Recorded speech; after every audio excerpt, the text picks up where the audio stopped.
अनेक शुभकामनाएं। और सबसे पहले आज का चित्र अनावरण कराने का सौभाग्य उन दो बंधुओं को हम कराना चाहेंगे जिन्होंने आज शांति धारा के मुख्य पुण्यार्जक बनकर भूमिका निभाई है। हम आवाज देना चाहेंगे श्रीमान सुमत प्रकाश जी राव का, ब्यावर, मुंबई। कृपया आइएगा मंच पर और यहां पर चित्र अनावरण और दीप प्रज्वलन करने की कृपा कीजिएगा। दूसरे शिवरार्थी श्रीमान सुरेंद्र कुमार जी, पंकज जी जैन, शाहगंज, आगरा।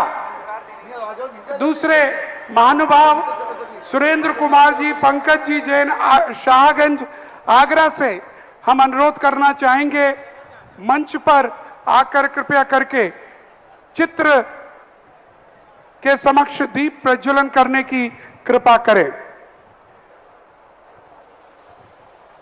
श्रीमान सुमत प्रकाश जी राव का, ब्यावर, मुंबई और सुरेंद्र कुमार जी, पंकज जैन, शाहगंज, आगरा। और आइएगा, सभी लोग दीप प्रज्वलन के लिए आ चुके हैं।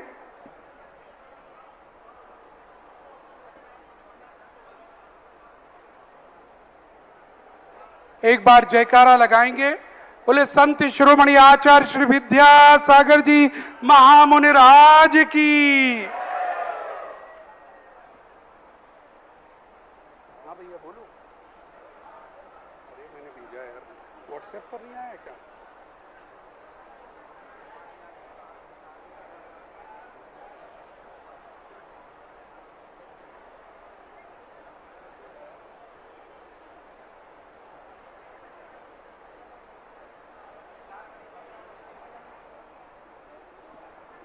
और सभी से अनुरोध है, कृपया सभी लोग पंक्तिबद्ध होकर बैठेंगे।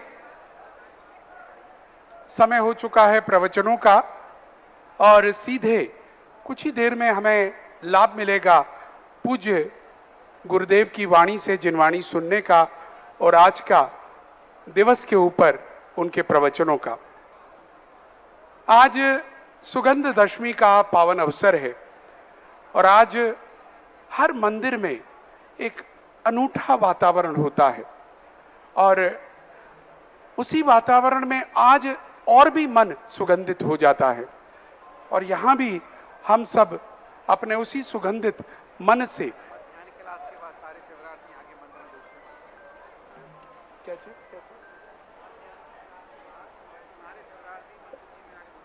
और जैसा कि कल भी कहा गया था, अपन को भी मौका मिलेगा जब मध्याह्न की कक्षा हमारी संपन्न होगी, उसके बाद यहाँ के जिनाले में आकर हम सब धूपायन करेंगे। मानस्तंभ के परिक्रमा लगा के जिनाले में जाकर हम सब धूप खेने का हमें भी पावन अवसर मिलेगा।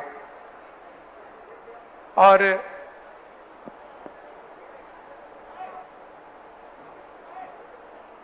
अनुरोध करना चाहेंगे पूज्य गुरुदेव से कि अपनी अमृत में वाणी से हम सभी को अनुग्रहित करें। पूज्य गुरुदेव कुछ इशारा देखिए, व्यवस्थित होकर।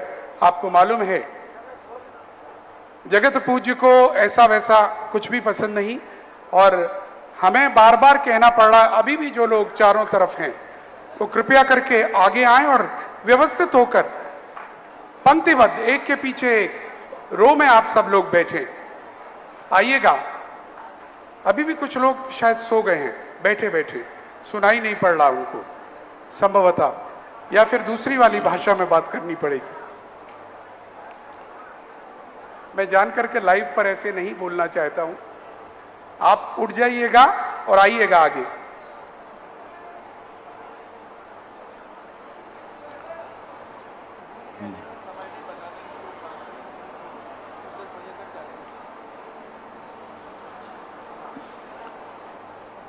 जय श्री ओम नमः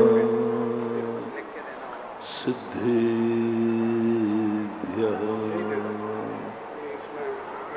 जय श्री ओम नमः सिद्धेभ्यः सर्वमंगल मांगल्यं सर्वकल्याण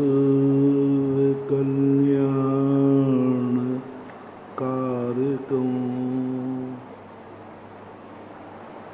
प्रधानं सर्वधर्माणां जैनं जयतु शासनं जैनं जयतु शासनं। पंच परमेष्टि भगवान की आचार्य श्री गुरुवर कुंद कुंद महाराज की आचार्य श्री गुरुवर विद्यासागर महाराज की बोले परम पूज मुनि पुंगव 108 श्री सुधा सागर जी महाराज की।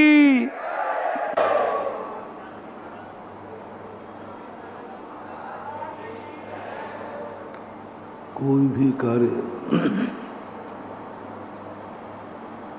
संपादन करने के लिए एक ही कारण नहीं, अनेक कारण मिलते हैं तब एक कार्य होता है। और एक कारण से एक ही कार्य होता है सो भी बात नहीं, एक कारण से अनेक कार्य होते हैं।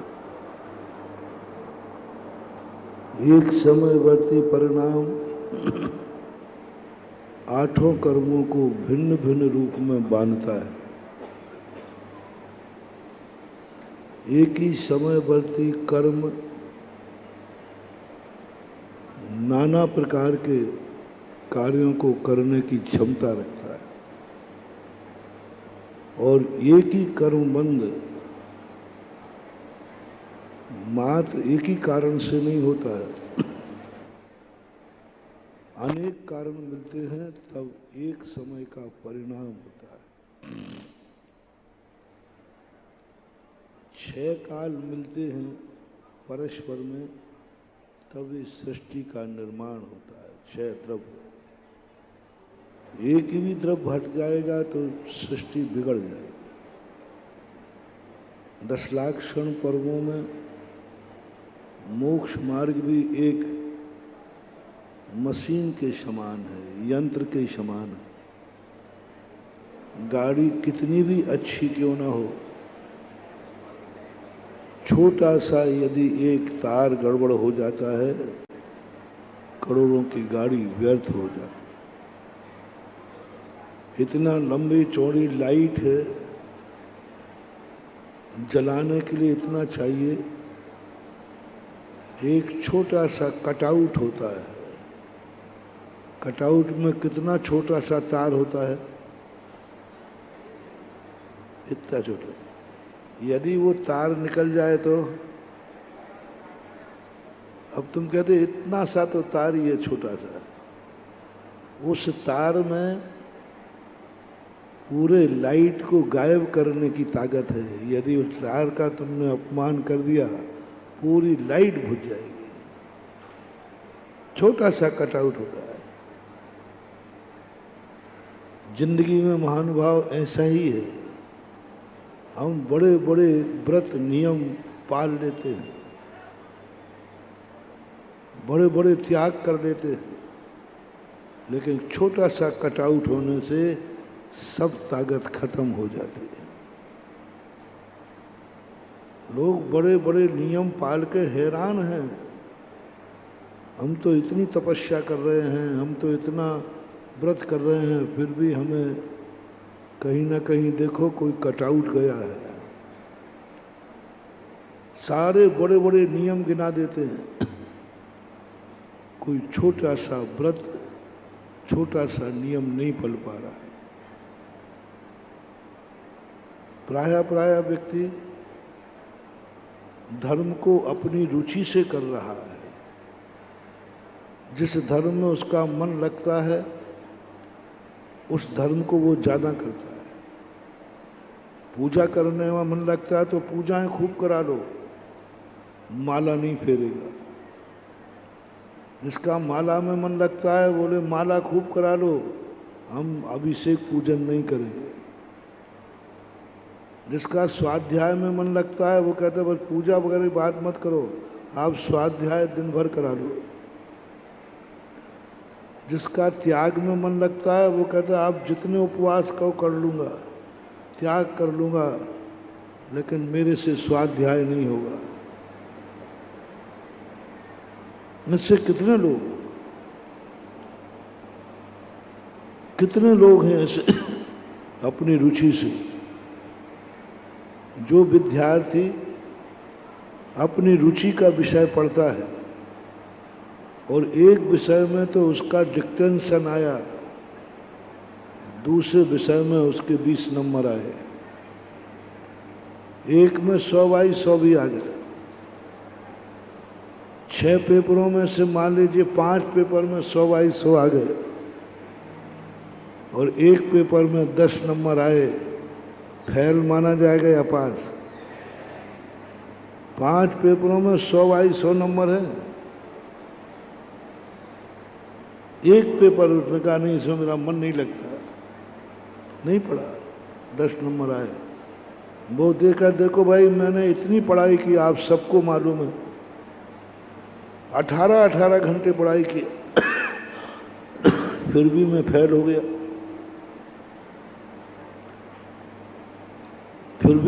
हो गया, सबको मालूम था कि उसने 18 घंटे पढ़ा है और पढ़ा है, झूठ नहीं बोला। लेकिन वो ये भूल गया कि 18 घंटे तो पढ़ा है, लेकिन 18 घंटे में क्या क्या पढ़ा है। 18 घंटे को हमें बराबर 6 भागों में बांटना थे, उसने 5 भागों में बांट दिया, फेल हो गया। इतना पढ़ने वाला व्यक्ति फेल कैसे हो गया? इतना पढ़ने वाला व्यक्ति फेल कैसे हो गया? लोग कहेंगे कोई ऊपरी बाधा है। अंदर खोजो कि उसने इस विषय को पढ़ा ही नहीं। ऐसा ही अपन लोग, महाराज जी ये बहुत धर्मात्मा है, 4 घंटे मंदिर में लगाता है, 6 घंटे मंदिर में लगाता है, और बेचारे का ऐसा हो गया। अब तुम्हें पता ही नहीं है, 6 घंटे मंदिर में तो लगाता है, 6 घंटे के बाद क्या करता है ये तुम्हें पता है? 6 घंटे मंदिर में लगाएगा, लेकिन मंदिर से आने के बाद फिर वो क्या करता है? लाडगंज के मंदिर की, जबलपुर की बात थी, व्यक्ति गजब के सुबह से आ जाता था, अभिषेक पूजन शांति सब करते थे। लोग सब कहते महाराज इस जैसा कोई धर्मात्मा नहीं, इतना समय देता है, सब करता है। लेकिन जैसे ही मंदिर से बाहर निकल के जाता, सबसे पहले वो चाट के ठेले पे चाट खाता, तब घर जाता है। अब बोलो, भक्ति के पेपर में कितना डिक्टेंशन, और खाने वाले पेपर में 10 नंबर। खाने सब खत्म कर दिया उसने, इतनी भक्ति किया, जाके चाट के ठेले पे खा करके, वही धोती दुपट्टा से। बहुत लोग धर्म करते हैं, बहुत सज्जन हैं, बहुत धर्म है, लेकिन रात्रि भोजन त्याग नहीं है, जिंदगी के फेल का सर्टिफिकेट। सब कर रहे हैं, कहीं कोई गड़बड़ी नहीं है। हर व्यक्ति कोई ना कोई एक धर्म के टुकड़े को पकड़ के रखा है, जो जिसको रुचिकर है वो मानता है। जिसका सामायिक में मन लगता है वो सामायिक करता है, प्रतिक्रमण में मन नहीं लगता। प्रतिक्रमण में मन लगता है तो सामायिक में मन नहीं लगता। सामायिक में मन लगता है तो भगवान की भक्ति में मन नहीं लगता। भक्ति में लगता है तो नहीं। कई लोग अहिंसा व्रत बहुत जबरदस्त पालेंगे, एक जीव को भी धक्का नहीं लगेगा, लेकिन झूठ बोलने में माहिर है। कई लोग जिह्वा काट लो तो झूठ नहीं बोलेंगे, लेकिन अब्रह्म में पारंगत है, एक दिन का भी संयम उनसे नहीं पलता। किसी जीव को दुख नहीं देंगे, महान करुणा निधान है, झूठ नहीं बोलेंगे, चोरी नहीं करेंगे, लेकिन संयम के नाम पर वो कहते मेरे से बस की बात नहीं है। परिग्रह के प्रति भी मूर्छा त्याग देंगे, सब में फास हो गए, संयम में फेल हो गए। ब्रह्मचर्य व्रत मेरे से एक दिन का भी नहीं पड़ेगा, बाकी सब करा लो। कई ऐसे भी हैं जो सारे व्रत पाले, हिंसा करें नहीं, बिल्कुल शुद्ध करुणा निधान, एक जीव को नहीं मारते, झूठ नहीं बोलते, चोरी नहीं करते, ब्रह्मचर्य व्रत का भी पालन करते हैं अखंड, उसमें कोई दोष नहीं लगाते, लेकिन परिग्रह के प्रति इतनी मूर्छा है, चमड़ी जाए पर दमड़ी ना जाए। सब सही है, कहीं नहीं, रात में खावे नहीं, ओ तत्ता है, रात में पानी भी नहीं पिए, क्योंकि पानी पीना भी पाप है। किसी की दूसरे की वस्तु पर कभी बुरी नियत नहीं डालता, नहीं पाप है। अदत्ता दानम स्तेयम, दूसरे कभी नहीं, कुछ भी नहीं। चींटी को बचाने में अरे करुणावान है, लेकिन परिग्रह के प्रति इतनी मूर्छा है, इतनी मूर्छा है। लो साहब, 4 व्रतों में डिक्टेंशन, और अंतिम जो अपरिग्रह व्रत था उसमें 10 नंबर भी नहीं ला पाया, फेल हो गया। जैन दर्शन बहुत छोटा सा,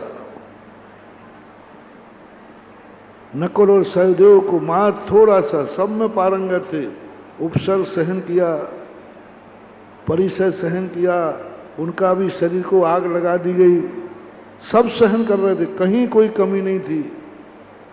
बस एक छोटे से बाल का कटआउट चला गया, इतना विकल्प आ गया, ओहो इतना कष्ट में सहन कर रहा हूं, अपने कष्ट की नहीं, इन बड़े महाराजों के कष्ट का क्या हो रहा होगा। बस इतना किया, ही इतना ही सा कटआउट उड़ा, वो एक समय के लिए किया था, थोड़ी देर के लिए विकल्प आया, उतने में पूरे जो उपसर्ग परिसर की साधना की थी, जो प्रकाश आने वाला था, कटआउट उड़ गया, अंधकार में चला गया, असंयमी बन गए, सर्वार सिद्धि चले। इनका जब भी चिंतन करता हूं तो मैं यही, तो बस इतना सा कटआउट उड़ा था, बल्ब भी ठीक था, डोरी भी ठीक थी, मीटर भी ठीक, सब ठीक था, मार कटआउट उड़ा, एक समय को उड़ा, उसी समय आयु का बंध हुआ, देव चलेगा, असंयम में डाल दिया। इसलिए किसी भी कार्य में छोटे से छोटे कारण की भी उपेक्षा मत करो। छोटा भी कारण है तो वो कारण है तो है, कटआउट है तो है, बाल्टी है तो है, छोटा सा नियम है तो है। हम इतना बड़ा नियम पाल रहे हैं, छोटे नियम में क्या रखा है? छोटे मोटे नियमों में क्या रखा? मैं तो इतना बड़ा नियम पाल रहा हूं, बहुत बड़े बड़े नियम पाल रहा हूं, छोटा मोटा नहीं पालूंगा तो सब माफ हो जाएगा। नहीं होगा, वो छोटा नियम तुम्हारे बड़े नियम को भी साफ कर देगा। हाँ, बड़े बड़े नियम नहीं टूटते हैं, टूटते छोटे छोटे नियम हैं। छोटे छोटे नियम हम ले नहीं पाते, तोड़ नहीं पाते संसार में, ये क्या लेना? परिणाम ये निकलता है कि बड़े नियम की शक्ति भी त्रोहित हो जाती है।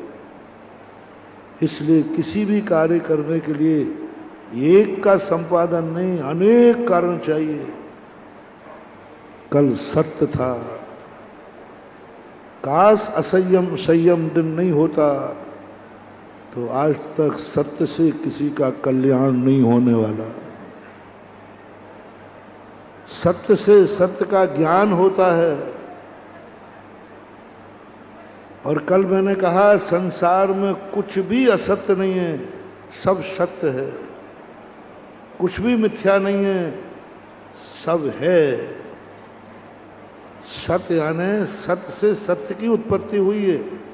सत्य यानी शाश्वत अविनाशी, और जो शाश्वत अविनाशी की तरफ ले जावे उसको बोलते सत्य।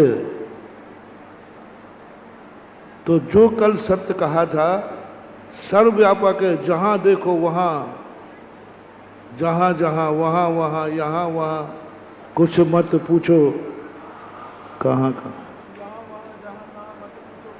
यहां यहां वहां वहां, जहां जहां था, मत पूछो कौन कौन।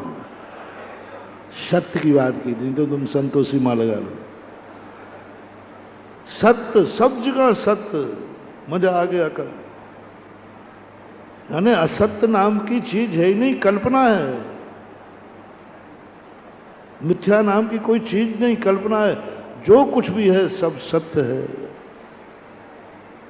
लेकिन यही सत्य पर यदि हमारी जिंदगी टिक जाए तो यही सत्य हमारा सर्वनाश कर देगा,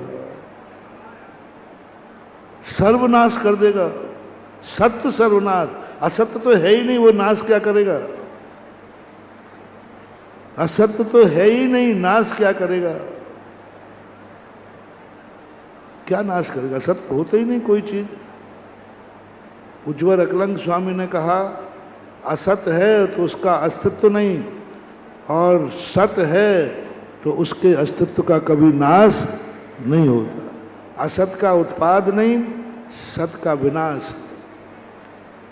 तो असत जब है ही नहीं तो हमारा क्या बिगाड़ेगा।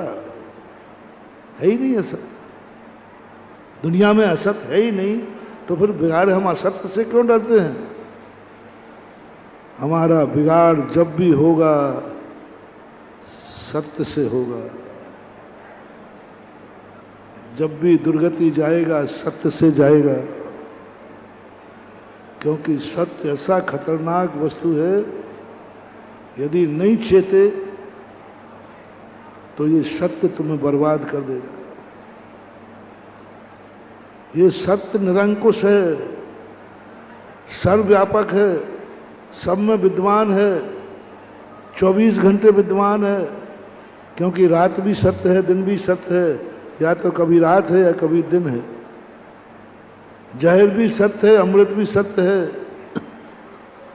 पापी भी सत्य है तो पुण्यात्मा भी सत्य है, मोक्ष सत्य है तो संसार भी सत्य है, सब कुछ सत्य है। पाप भी सत्य है, पाप पदार्थ है, ये जरूर है लेकिन सत्य है। आश्रव बंध हे हैं लेकिन सत्य है। संसार असत रूप नहीं है, सत रूप है। आश्रव और बंध तत्व है महानुभाव, तत्व। तत्व का अर्थ क्या है, इनको भी जानना है। तत्व कहो, सत्य कहो, तथ्य कहो, सम्यक दर्शन कहो, ये सब एकार्थवाची है। सम्यक दर्शन में, ये सम्यक दर्शन बहुत खतरनाक है, क्योंकि वो सत्य का ही कुटुंबी है। सम्यक दर्शन सत्य का कुटुंबी होने से खतरनाक है। सब पे श्रद्धा करो। आश्रव पे भी होता है, आश्रव अहितकारी है, और सम्यक दर्शन कह रहा है नहीं, आश्रव पर भी श्रद्धा करो। बंध को भी समझो, बंध पर भी विश्वास करो, जहर पर भी विश्वास करो। तीन लोक में जो कुछ भी है, नरक पर भी विश्वास करो, निगोद पर भी विश्वास करो। पापी होता है इस पर भी विश्वास करो, पाप है ये विश्वास करो, दुश्मन है विश्वास करो, जितने अनर्थ है सब विश्वास करो। कोई मुझे मर्डर कर सकता है, विश्वास करो। कोई मुझसे झूठ बोल सकता है, विश्वास करो। कोई मेरी चोरी कर सकता है, विश्वास करो। कोई मेरे साथ बुरा कर सकता है, विश्वास करो। कोई मेरा परिग्रह छीन सकता है, विश्वास। सब पे विश्वास, कुछ नहीं करना, विश्वास। इसलिए ये सम्यक दर्शन चारों गतियों में प्राप्त हो जाता है। नारकी भी कर लेता, क्या करना, सब पर विश्वास करो। सम्यक दर्शन पूरा सत्य का रूप है, क्योंकि मिथ्या को हटाया है।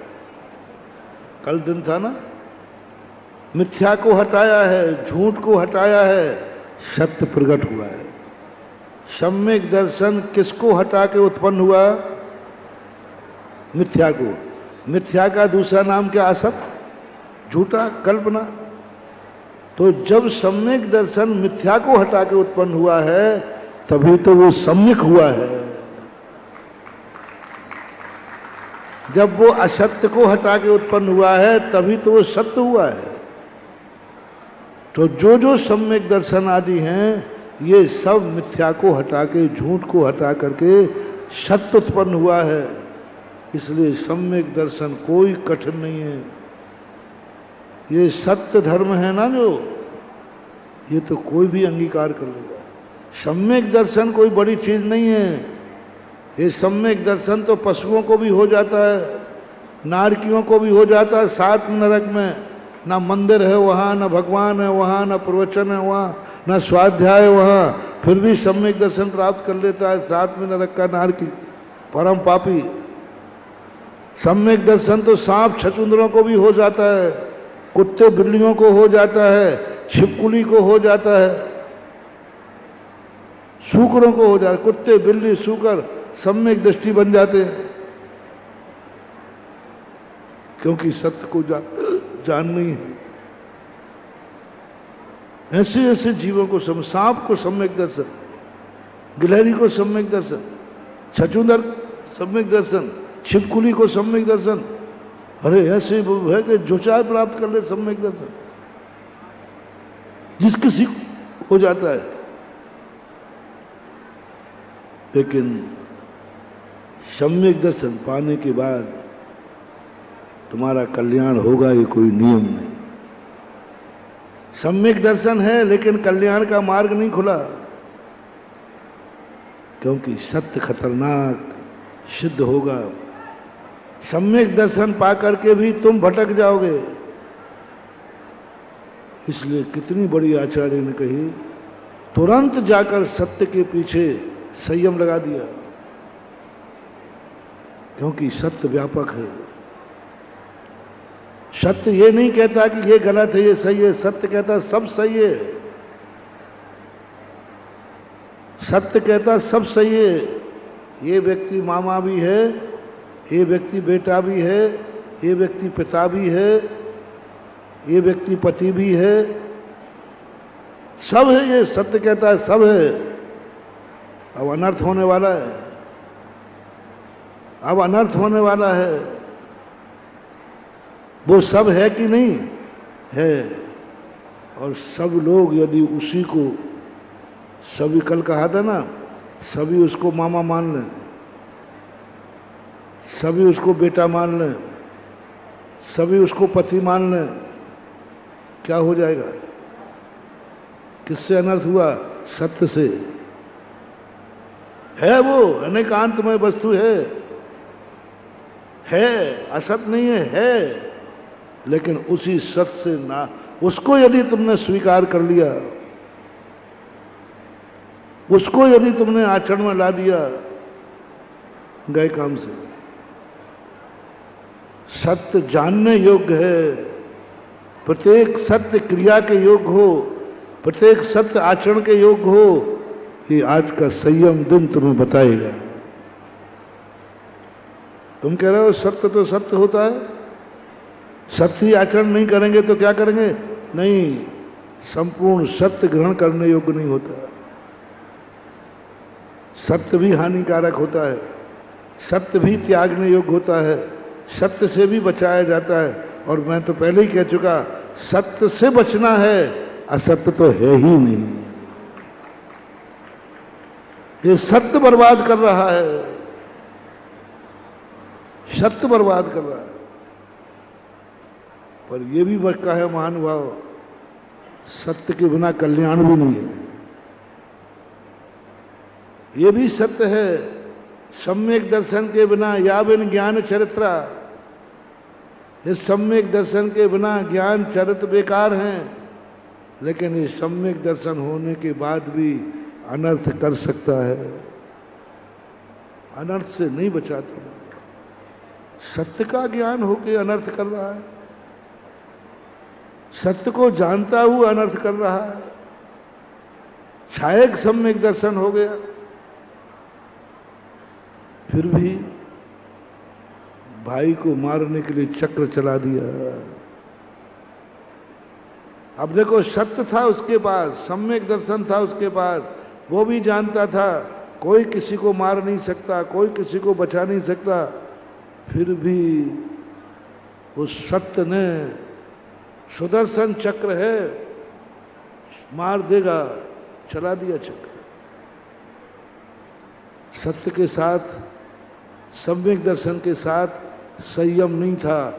सम्यक दृष्टि भी भाई की हत्या कर सकता है, सम्यक दर्शन हत्या करा सकता है, कोई रोकने वाला नहीं। सम्यक दर्शन है, छायक सम्यक दर्शन है, और भाई की हत्या कर रहा है, मर्डर करने के लिए तैयार हो गया। छायक सम्यक दर्शन है, पांडवों ने युद्ध छोड़ दिया। सम्यक दर्शन है, राम रावण युद्ध हो गया। दो सम्यक दृष्टि बढ़ रहे हैं, बढ़ रहे हैं, लड़ रहे हैं। ताश्री सम्यक दृष्टि थे,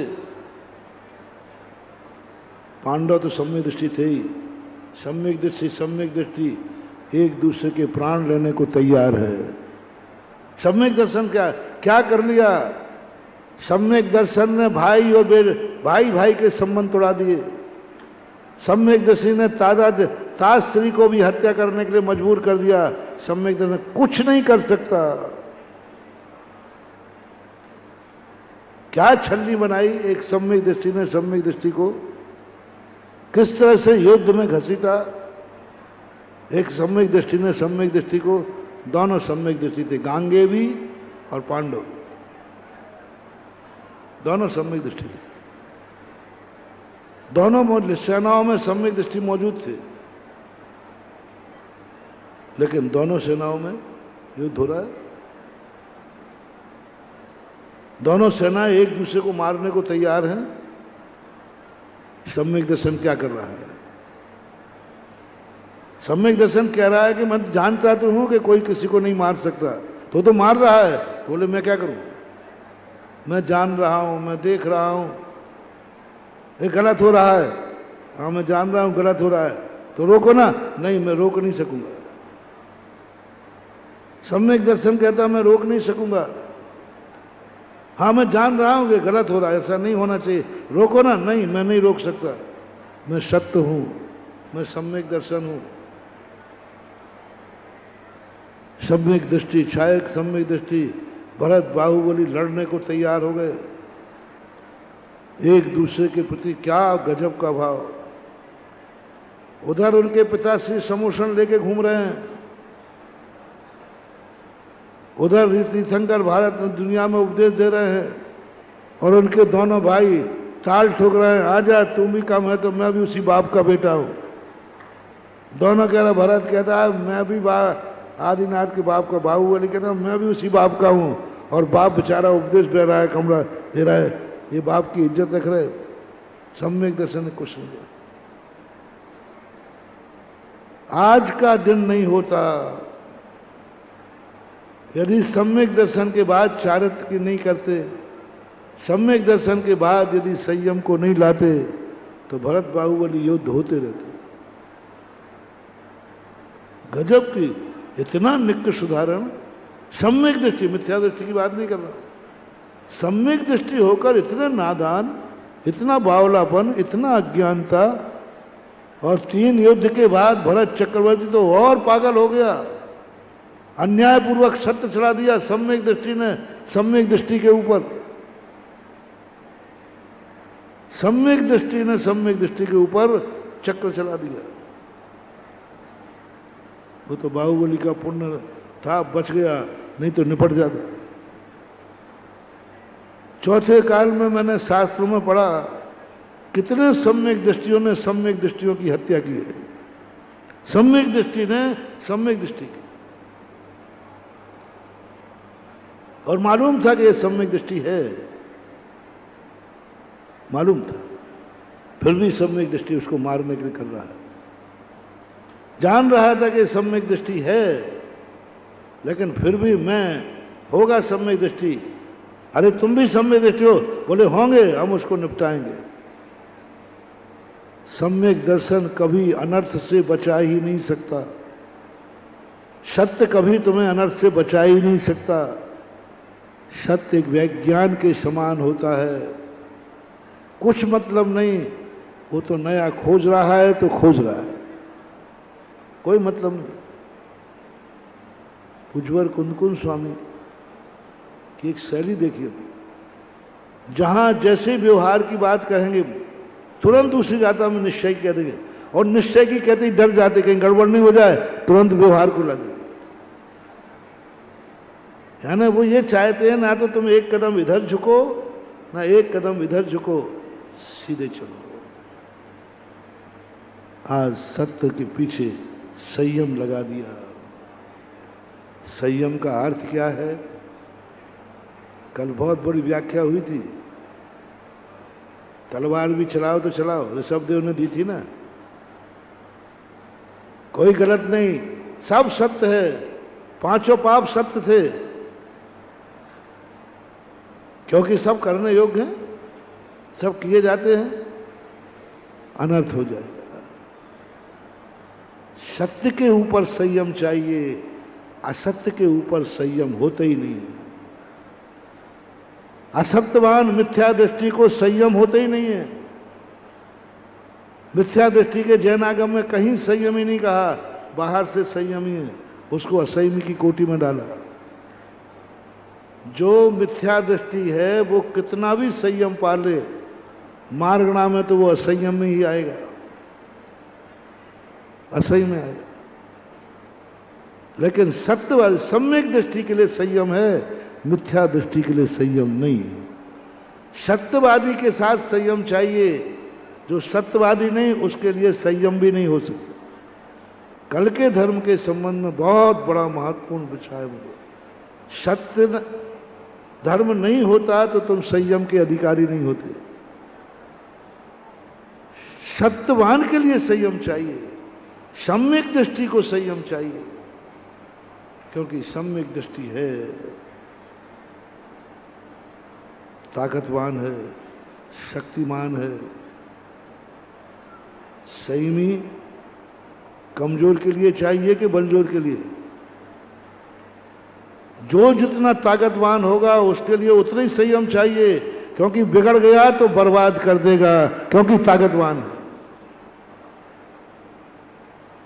मैंने कहा ना, जो जितना बड़ा होगा उतना ही उसे सावधान रहना है।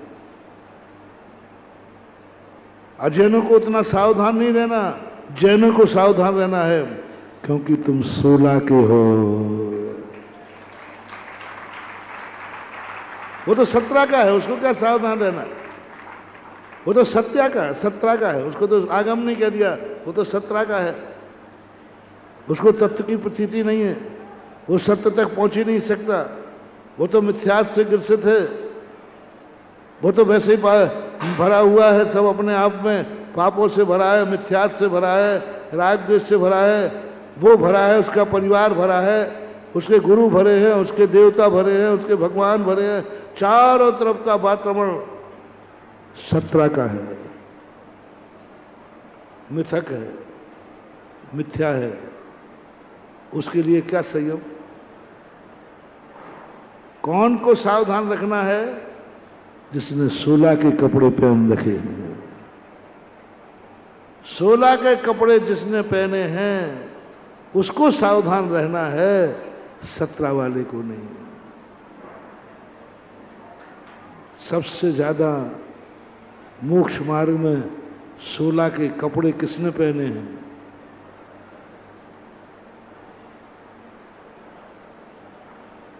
ये धागे भागे कपड़े की बात नहीं कर रहा हूं, मैं चमड़ी रूपी कपड़ा की बात कर रहा हूं। शरीर ये भी कपड़ा ही है, ये भी कपड़ा ही है, शरीर भी आवरण ही है आत्मा के लिए। तभी तो इसको परिग्रह में रखा है, तभी तो इसका त्याग करना पड़ता है, लेकिन इसका व्यवस्था अलग है। सबसे ज्यादा 16 का साधु है, और सबसे ज्यादा संयम यदि किसी को रखना है तो साधु को। उज्ज्वल उमा स्वामी महाराज ने गजब कर दिया, महाव्रतों की चर्चा कर दी और महाव्रतों के अतिचार नहीं बताए। देश सर्वत्रोणु महति, ये 5 महाव्रत होते हैं, 5 अणुव्रत होते हैं, और जितने अतिचार बताए सब अणुव्रत के बताए, महाव्रत के अतिचार ही नहीं बताए। पूरे तत्वार्थ में कोई अतिचार नहीं कि महाव्रत में अतिचार लगे तो बोले महाव्रत है तो अतिचार कैसा, और अतिचार है तो महाव्रत कैसा। क्या गजब की बात उज्ज्वल में। बोले अतिचार है तो महाव्रत कहाँ रहा, वो तो देशव्रत हो गया। और अतिचार महाव्रत है तो अतिचार कहाँ लग सकता, लग ही नहीं सकता। और अतिचार है तो महाव्रत हो ही नहीं सकता, नाम ही नहीं दिया। पूरे तत्वार्थ सूत्र में महाव्रतों के अतिचार लिखे, जितने अतिचार लिखे सब अणुव्रतों के लिए। आपको बहुत छूट दे दी, हमारे लिए कोई बोले अतिचार ही नहीं लगाना, देश स्मृति। सबसे 16 का कपड़ा पहने हैं साधु, इसको सावधान रहना है, इसको सावधान रहना है। थोड़ी सा चूका अस्मण पाउगम गणनादीते निगोट पात्रा। संयम का अर्थ कुछ नहीं बहानो, संयम का अर्थ है इतदाल में चलना, संयम का अर्थ है सावधानी से चलना, संयम का अर्थ है यत्नाचार पूर्वक चलना, संयम का अर्थ है विवेक से चलना, संयम का अर्थ है मर्यादित होकर चलना, संयम का अर्थ है 2 किनारों के बीच में बहते जाना, इसका नाम संयम। नदी के 2 किनारे हैं, उसके बीच में जब तक नदी बह रही है, नदी अपनी यात्रा पूरी करेगी, स्वच्छ रहेगी, स्वयं भी यात्रा पूरी करेगी, और किनारे आएगा तो उसकी प्यास बुझाएगी। लेकिन वही नदी यदि किनारों का उल्लंघन कर दे तो बाढ़ कहलाती है, स्वयं की यात्रा रुक जाएगी और जगत का नाश कर देगी। सत्य वो बाढ़ है, सत्य वो बाढ़ है जो सर्वनाश कर सकता है। सत्य वो बाढ़ है क्योंकि सर्वव्यापक है, संयम सर्वव्यापक नहीं है, सत्य सर्वव्यापक, सब में समाया हुआ है। जहर भी उतना ही द्रव्य है जितना अमृत, दोनों में कोई अंतर नहीं है। सत्य कहता है अमृत का 100 चतुष्ट है तो इसका भी 100 चतुष्ट है, दोनों बराबर हैं, दोनों में कोई भी किंचित मात्र भी अंतर नहीं है। सत्य और अमृत, पुण्य और पाप में किंचित मात्र भी अंतर नहीं है, ये सत्य है। जब कोई पुण्य पाप में दोनों एक ही है तो ये झूठ नहीं बोला, सत्य, दोनों पाप एक ही हैं, पुण्य पाप में कोई अंतर नहीं है, दोनों एक ही। शुभ क्रिया और अशुभ क्रिया में कोई अंतर नहीं है, क्रिया क्रिया ही है, सत्य है। अशुभ भी क्रिया है, शुभ भी क्रिया है, दोनों क्रियाएं, क्योंकि सत्य है, कोई अंतर नहीं। पुण्य और पाप में कोई अंतर नहीं, ये सत्य है। एक बचा रहा मारने वाले में कोई अंतर नहीं है, कोई अंतर नहीं है। एक मार रहा है, एक बचा रहा है, क्या अंतर है दोनों? एक को पाप बंद रहे, एक को पुण्य बंद रहे, दोनों पुद्गल की पर्याय हैं। पूज्यवर अमृतचंद सूरी महाराज ने कहा अमृत आत्मख्याति टीका में, दोनों शूद्रा के पुत्र हैं। ऐसा उदाहरण दिया कि तिरमला जाए, क्या तू पुण्य पाप में भेद कर रहा है? दोनों शूद्रा के पुत्र हैं, एक माँ के बेटे हैं, एक माँ का दूध पिया है, एक ही पुद्गल की पर्याय है, दोनों शूद्रा के पुत्र। स्पष्ट लिखा, पुण्य और पाप दोनों शूद्र पुत्र हैं, पुद्गल की पर्याय है। क्या तुम इसमें भेद कर रहे हो? क्या तुम कह रहे हो पुण्य अलग है तुम्हें? अरे दोनों की बल्दियत एक है। सत्य धर्म की दृष्टि से देखोगे तो दोनों की बल्दियत एक है, दोनों में कोई अंतर नहीं है। क्योंकि सत्य में इतनी ताकत नहीं। सत्य कहता पुण्य भी पदार्थ है तो पाप भी पदार्थ है, दोनों पदार्थ बराबरी के हैं, कम बेसी कुछ नहीं। लेकिन आज संयम धर्म कहता है सारा सत्य जो है ग्रहण करने योग्य है, शो बात है। सत्य है लेकिन सत्य होकर के भी त्याज्य है, सत्य को त्यागो। कुछ सत्य ऐसे हैं जो ग्रहण करने योग्य हैं, कुछ सत्य ऐसे हैं जो छोड़ने योग्य हैं और त्यागने योग्य हैं। अब संयम कहता है सत्य ने कोई भेद नहीं किया था, चाहे तुम मुनिराज हो, चाहे तुम भगवान हो, चाहे तुम गृहस्थ हो, चाहे तुम एक इंद्रिय हो, सत्य कहता है हमारे लिए सबके पास में जाऊंगा। हर व्यक्ति सत्य को जान सकता है। मैंने पहले कह दिया सम्यक दृष्टि चारों गति के जीव प्राप्त कर सकते हैं। कुत्ता बिल्ली का है कि साहब मैं भी समय करो करो, जिसको जो करे, सबके लिए छूट है, कोई पाबंदी नहीं है। लेकिन सत्य को ज्ञान तो हो जाएगा, लेकिन सत्य से कल्याण नहीं होगा। सत्य से कल्याण हो जाएगा, सत्य से कल्याण नहीं होगा। सत्य ज्ञान का प्रतीक, चारित्रम खरु धम्मो। जब कल्याण की बात आई, मोह छोय विहीनो चारित्रम खरु धम्मो। चारित्र जो है उससे कल्याण, और वो संयम के साथ। अब संयम दिन कहता है, सत्य ने क्या कहा था? सब देखो, सब देखो, देखने की चीज है, देखने की चीज है, सब देखो। अरे भाई आंख बंद कैसे कर लूं? आंख है और गे है तो देखूंगा। कौन ने मना किया? किसने मना किया देखने के लिए? और जितने बड़े हो जाते हैं ना वे ज्यादा देखते हैं, सबसे ज्यादा भगवान देख रहे हैं। सत्यवादी सत्य कहता है देखने की वस्तु है, मैं देखूंगा, कोई नहीं रोक सकता। शब्द है सुनने की वस्तु है तो सुनूंगा, मुंह है तो बोलूंगा, पैर है तो चलूंगा, हाथ है तो, सत्य कहता चलेगा। संयम धर्म कहता है आज देखना, सत्य सब कुछ देखने को कहता है, और संयम कहता है ब्यूटी व्हाट नो टच।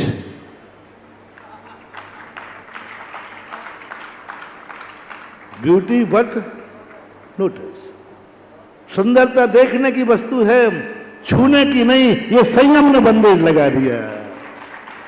देखो ना कौन मना कर रहा है? सर्वज्ञ भगवान सब देख रहे हैं, बट नो टच। प्रदर्शनियों में लिखा रहता है, जब बहुत सुंदर वस्तुएं रखी रहती ना प्रदर्शनी, तो बोले साहब आप देखिए ये बहुत सुंदर है, बट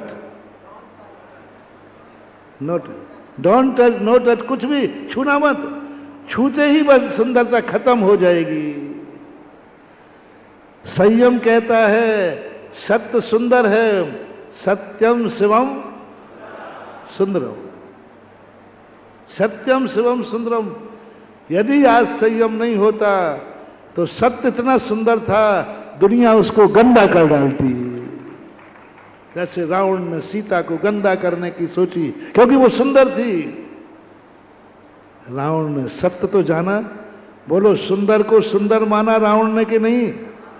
बोलो ना, ये सत्य था, लेकिन उसने टच करने का प्रयास किया क्योंकि संयम नहीं था।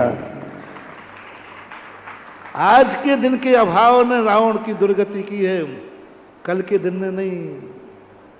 वो भी सुंदर मानता था, सीता को सुंदर सुंदर माना उसने, सुंदर जाना उसने, सर्वश्रेष्ठ सुंदर माना उसने, लेकिन उसने एक गलती कर दी। सुंदर वस्तु देखने लायक है, छूने लायक, बस छूते ही गंदी हो गई, खत्म बात होती। छूते ही गंदी, छूते ही अनर्थ हो जाएगा। इसलिए संसार को ज्ञायक संबंध बनाया पूज्यवर कुंद कुंद भगवान ने। ज्ञायक स्वभावी बनो, ज्ञायक स्वभावी बनो, सब देखो, सब जानो, सब करो, लेकिन होता नहीं। सुंदर वस्तु हाथ में आते दिखते ही मन क्या होता है? ग्रहण करने का भाव। बस ये है। अब देखो, सत्य के लिए संयम क्यों पीछे रखा, जो मैंने प्रवचन के प्रारंभ में कहा था। क्योंकि संसारी व्यक्ति की नियत है सुंदर वस्तु देखते ही उसको टच करने का भाव आता है। हमारे आचार्य महाराज एक बहुत अच्छा उदाहरण सुनाया करते हैं कि किसी व्यक्ति ने बहुत अच्छे आम के फल देखे, बहुत पके हुए थे, एकदम पके हुए। देखते क्या करता है? किसने देखा है? आंखों ने देखा। आंखों से जैसे ही सुंदर पेड़ दिखा, फल दिखे, तो फिर क्या भाव आता है? तोड़ तोड़ तोड़, उसको तोड़। तोड़ने के बाद फिर भाव आता है सूंघ लूं। सूंघने के बाद भाव आता है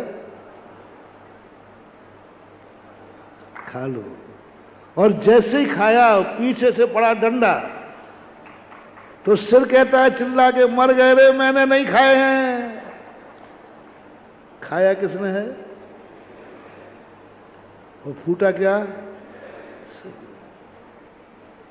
और जब मुंह में धात पे मारा तो बोले मैंने नहीं खाए हैं, इस नासिका ने सूंघा था, ना ये सूंघती ना मुझे खाने का मन। नासिका कहती साहब रुको, मैंने नहीं सूंघा है, इन हाथों ने तोड़ के लाए हैं, ये मूर करम गड़िया ये हाथ है। हाथ कहते रुको, मुझे मत तोड़ना, ये पैर ना तो वहां तक जाते, ना पैर पे चढ़ते, ना हम तोड़ पाते, ये करम गड़िया पैर है। पैर कहता सुनो भैया, मेरे लिए मत तोड़ना, ये आंखें करम गड़िया हैं, ना ये देखती और ना मैं वहां जाता।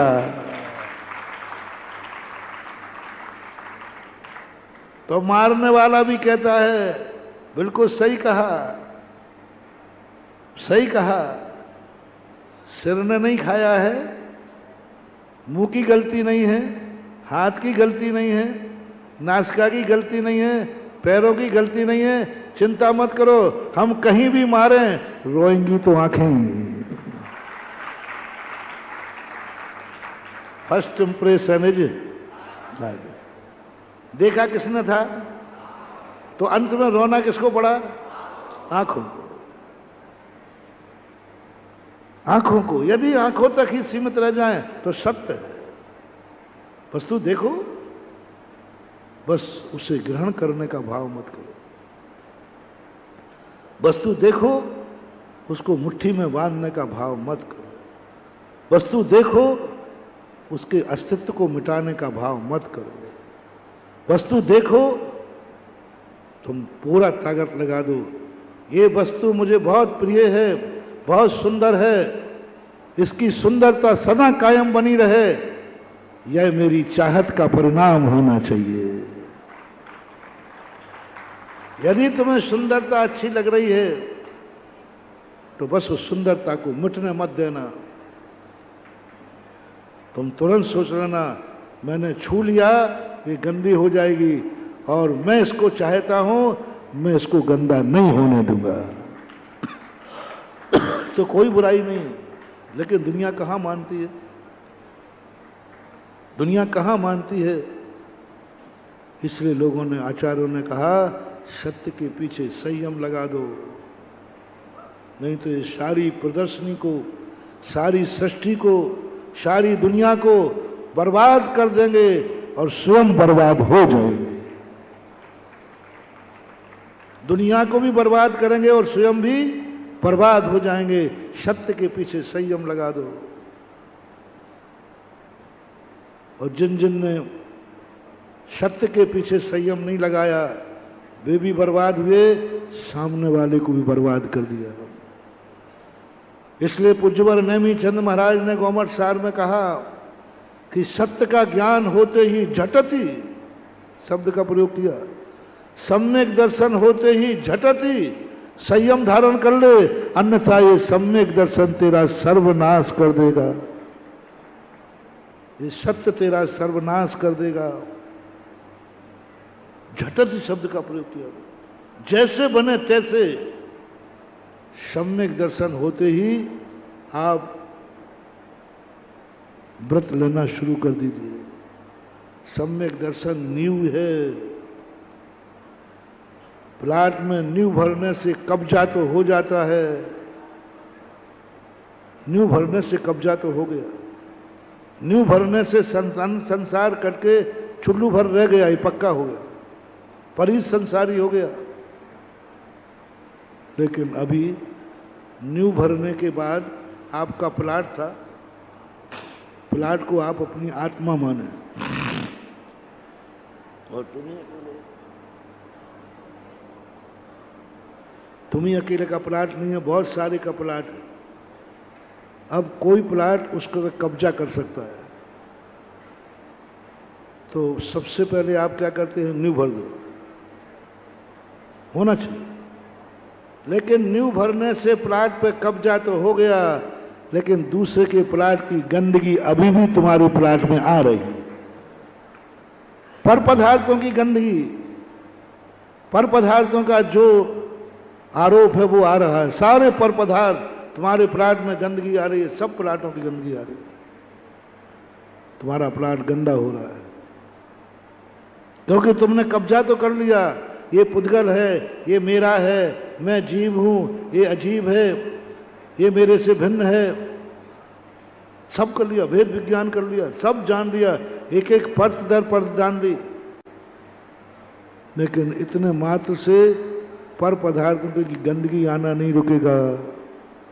यदि तुम्हें अपना प्लाट 16 का रखना है तो ज्यादा नहीं 2 फुट की ही दीवार उठा दो, 2 फुट की ही थोड़ी बाउंड्री उठा लो। ऊपर का पानी तो नहीं रुकेगा, लेकिन दूसरे पदार्थों की गंदगी आना तो रुक जाएगा, ये कम से कम 2 फुट। इसलिए उन्होंने कहा झटती कर, जल्दी कर, तू बरसात आने वाली है, सारी दुनिया की गंदगी तेरे प्लाट में आएगी। तू सम्यक दृष्टि है, तू 16 का है, तू सत्यवादी, सत्यार्थ को जान का है। मैंने अभी कहा ना, सत्यार्थ कहो, सम्यक दर्शन कहो, 16 कहो, तू 16 का है, तेरा प्लाट चौके का है, तेरा प्लाट इतना पवित्र है कि उसमें मुनिराज आकर के भी आहार ले सकते हैं। सम्यक दृष्टि का घर है, सम्यक दृष्टि का घर है, सम्यक दृष्टि का प्लाट है, सम्यक दृष्टि की आत्मा है, प्लाट है। 16 का आदमी दूसरे के छूने से, कोई मुझे छूना, तुम्हारा प्लाट है, कहीं पड़ोसी की गंदगी यहां ना आ जाए, कोई तरीका नहीं, कानून भी नहीं। एक प्लाट का पानी दूसरे प्लाट में नहीं जाएगा, कोई कानून नहीं। प्रकृति की बरसात है, कहीं भी जाएगा। पानी का रास्ता आप किसी के मकान का रोक नहीं सकते, पानी का रास्ता आप रोक नहीं सकते, कहीं ना कहीं से निकासी देना पड़ेगा। क्या उपाय है? कानून भी नहीं, धर्म भी नहीं, कोर्ट भी नहीं, कुछ भी नहीं। एक उपाय है, सब प्लाटों के बीच में अपनी थोड़ी सी 2-2 फुट की बाउंड्री बना दो। अब पानी आएगा तो ये बात अलग है कि अधिक वर्षा हो जाए तो देश भी 17 का हो जाता है। इसलिए तो देश बीती संयम को क्या करता है, 2 प्रतिमा ले ली, नहीं बरसात कम होगी तो चल जाएगा, लेकिन ज़्यादा बरसात हो गई तो हमें भी असंयम की तरफ मुड़ना पड़ेगा, हमें अभी झूठ बोलना पड़ेगा, हिंसा करना पड़ेगी, चोरी करना पड़ेगी, बरसात ज़्यादा हो रही परिस्थितियां ऐसी आ रही हैं, आश्रय बहुत हो रहा है, खर्चा बहुत हो रहा है, कमाना पड़ेगा। तो तुरंत कहता है 1 फीट और बढ़ा दो, तीसरी प्रतिमा। अभी भी पानी आ सकता है, गंदा, ऊपर के पानी की चिंता नहीं है। अविरत सम्यक दृष्टि इसलिए गंदा है, इसलिए असंयमी है, सम्यक दृष्टि होकर असंयमी है, क्योंकि वह पर पदार्थों की गंदगी अपने प्लाट में नहीं रोक पा रहा है। अपने प्लाट में आने की गंदगी को न रोक पाने से सम्यक दृष्टि होकर के भी असंयमी है। लेकिन देश प्रति उसने कहा नहीं, 1 फुट और उठा दो। तीसरी प्रतिमा ले ली, बोले नहीं इसमें भी आ सकता है, ऊपर का तो आ रहा है। देश स्मृति को ऊपर का पानी गंदा होता ही नहीं, ऊपर पानी साफ होता है, लेकिन अभी उसको भी हटाऊंगा। 4 प्रतिमा ले ली, 4 फुट दीवार, 5 फुट दीवार, 6 फुट दीवार, 7 फुट दीवार उठते ही बीच में एक क्या डालो, टी बीम। 7 फुट के बाद हर इंजीनियर 6-7 फुट के बाद एक बीम डालता है। ऐसे ही हमारा संयम लेने वाला देश स्मृति 7 फुट के बाद पूरी बीम डालता है, पक्का करता है, गृहस्थी यहीं तक है।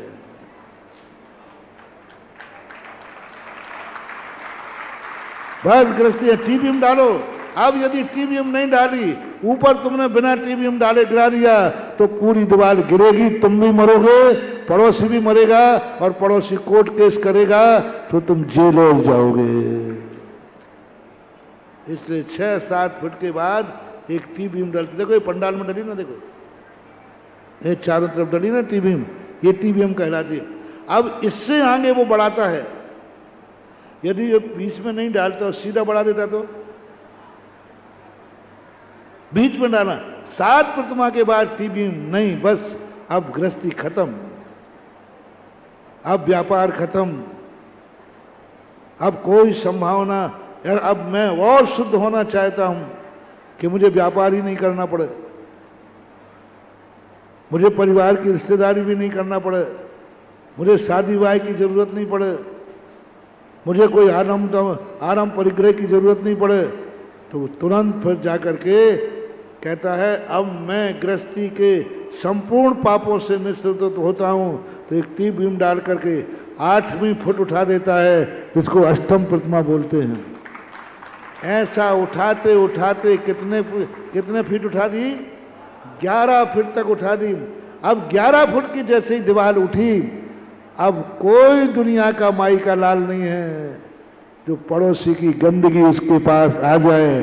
11 फुट से ऊपर पानी आ गया तो समझ लेना प्रलय आ गया।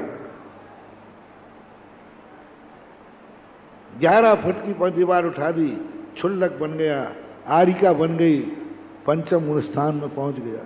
अब बाहर की गंदगी कुछ भी नहीं आ सकती, कोई गंदगी नहीं, लेकिन ऊपर का पानी तो गिर रहा है। बाहर की कुछ भी नहीं आए और ऊपर का पानी ज्यादा गिरे तो अंदर का पानी भी दीवारें फोड़ सकता है कि नहीं? अंदर का पानी, स्वच्छ पानी, सत्य पानी, सम्यक दर्शन पानी, स्वच्छ पानी गिर रहा है, पुण्य गिर रहा है, अशुभ नहीं, अशुभ नहीं, मिथ्यात्व आदि नहीं, गंदे नहीं, गंदे कर्म का आश्रय नहीं हो रहा है, अच्छे कर्म का आश्रय हो रहा है। लेकिन ऊपर का पानी भी तेज बरसात में बाहर के सारे नाले बंद हो जाते हैं, ऊपर का पानी भी ज्यादा भर गया महानुभाव तो अंदर का पानी भी तुम्हारी दीवारें तोड़ सकता है। इसलिए जैसे ही 11 फुट की दीवार उठे, झटती छत का लेंटर ढाल दो, और छत का लेंटर ढालते ही महाव्रत आ गया, मुनि व्रत आ गया। अब महाव्रत में ना तो दूसरे की गंदगी आ रही है, ना ऊपर का आश्रय आ रहा है, कुछ नहीं, अब पैक हो गया बस। ये संयम सत्य के साथ चाहिए। आज हमारी दृष्टि में सब देखो, सब देखने लायक चीजें, प्रमेय है ना, प्रमेय गुण कहता है सब देखो, प्रमेय गुण कहता है सब देखो। हर वस्तु देखने के लिए है, क्योंकि वो गेय है, क्योंकि वो गेय है। सत्य धर्म कहता है जो जो गेय है वो प्रमेय है, और जो जो प्रमेय है वो देखने लायक है। आंख बंद क्यों करूं? सब देखूंगा मैं तो, सब सुनूंगा मैं तो। शब्द है, शब्द का काम क्या है? सत्य क्या कहता है? शब्द सुनने का विषय। बोलो, गाली शब्द है कि नहीं? अश्लील गंदा गाना भी शब्द है कि नहीं? हाँ, तो सत्य कहता है शब्द है, मैं कोई अशब्द नहीं सुन रहा हूं, मैं शब्द सुन रहा हूं। शब्द सुनना कान का काम है, सत्य है। कुछ भी बोलो, कुछ भी बोलो, क्या बात हो गई? जीभ है, कुछ भी सूंघो, कहीं भी जाओ, पैर हैं, पैर काहे के लिए मिले? ये सत्य है, सब है। गजब का आज का दिन। मैं सत्य को नकार नहीं रहा हूं, लेकिन सत्य अकेला जिंदगी में आ जाएगा, हम बर्बाद हो जाएंगे। ये सुचंता हमारे अंदर आ गई, सब कुछ देखो, देखने लायक मिली है, बर्बाद हो जाओगे। सब कुछ देखते देखते, सब कुछ करते करते यही सत्य तुम्हें बर्बाद कर देगा। सावधान, तुम कौन हो? संयम की पहली झलक, तुम कौन हो? तुम कौन हो? तुम किस लिए देख रहे हो? तुम कहां देख रहे हो? प्रयोजन क्या है? प्रयोजन क्या है? बोले यूं यूं। संयम कहता है अनर्थ दंड, अनर्थ दंड, दंड लगा दिया, अनर्थ दंड। असंयमी, तुम्हें यही पता नहीं क्यों देख रहे हो? बोले यूं देख रहा हूं, वो देखने की वस्तु है इसलिए देख रहा हूं। तो भाई तेरा प्रयोजन तो कुछ होना चाहिए देखने का। बोले यूं, अनर्थ दंड। क्यों सुन रहे हो ये गाने? बोले यूं। क्यों बोल रहे हो? बोले यूं। क्यों चल रहे हो? बोले यूं। कारण बताओ। संयम एक ही बात कहता है, सब सत्य है लेकिन सब देखने लायक नहीं है। कारण बताओ, नोटिस। कारण, संयम कहता है कारण बताओ, नहीं तो बर्बाद हो जाओगे। बहुत छोटा सा उदाहरण दे रहा हूं। एक कारण बताने पर कितनी वीआईपी छूट मिल जाएगी, कितनी वीआईपी। पर तुम्हें कारण बताना है, मैं इसलिए देख रहा हूं, और उस कारण में यह देखना है कि तुम्हारा हित है कि यह हित। देखना, एक किसान ने खेत में हल चलाया, पूरे खेत को हरा था, सवेरे कच्चा हरा था, शाम को सब हरे को खत्म कर दिया, हल चला दिया, सब्जी काट दी, पेड़ हरा भरा था काट दिया उसने। संयम धर्म कहता है क्यों काटा? कारण बताओ। बोले मुझे खेती करना थी, नहीं करते तो मैं उसको नहीं मारता तो मुझे मरना पड़ता। इनकाउंटर, कल बताया था ना इनकाउंटर। यदि मैं उसको गोली नहीं मारता तो पुलिस वाले ने क्या कहा, वो मुझे मार देता, मैं क्या करता? कोर्ट ने कहा बरी हो। यदि तुम इस खेती में हरियाली नहीं काटते तो क्या, यदि मैं हरियाली में नहीं काटता तो मैं मरता, और मैं मरता तो पूरा परिवार मरता, और हम पूरे परिवार मरते तो एक दिन महाराज भी मरते। इसलिए मैंने महाराज को बचाने के लिए, परिवार को बचाने के लिए, अपने को बचाने के लिए खेत में उगे उगे हरियाली का इनकाउंटर कर दिया, इनकाउंटर कर दिया।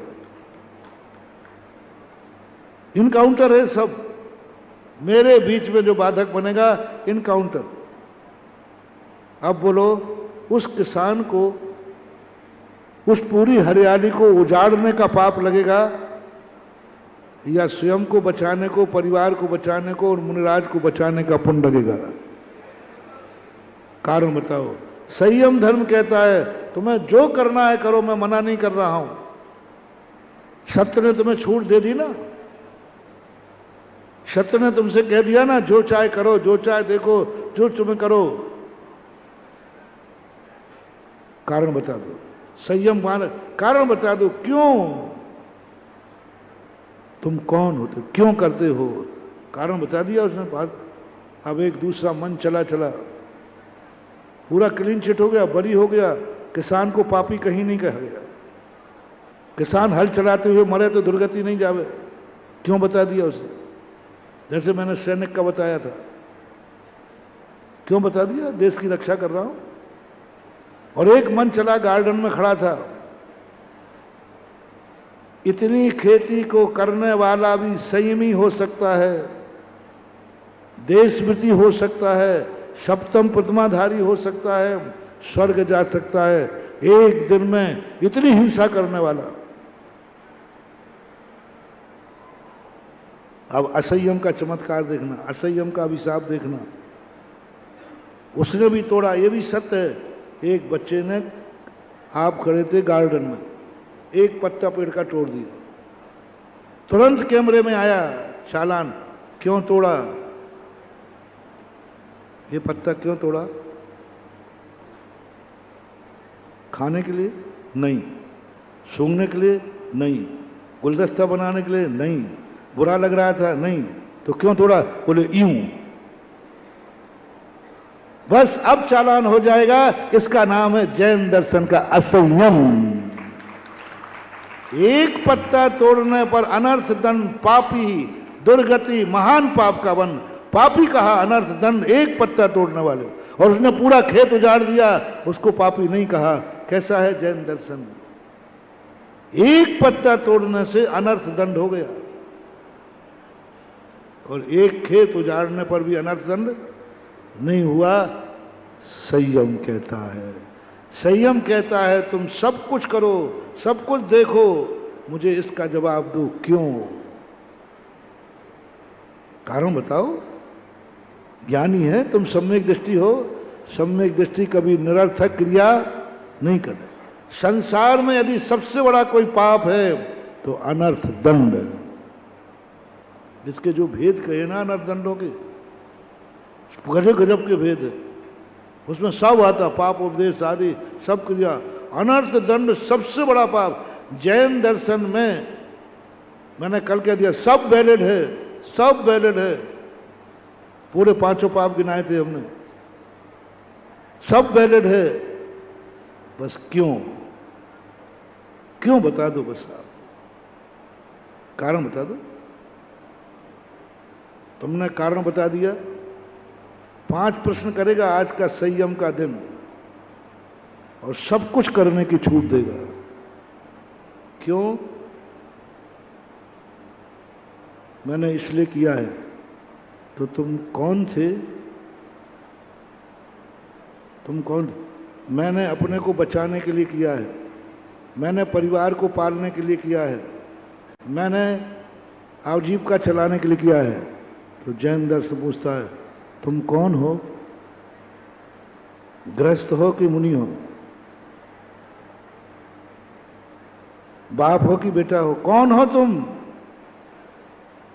संयम कुछ नहीं कहता, तुम कौन हो, वो तो कर रहा है, तुम कौन हो, तुम कौन हो।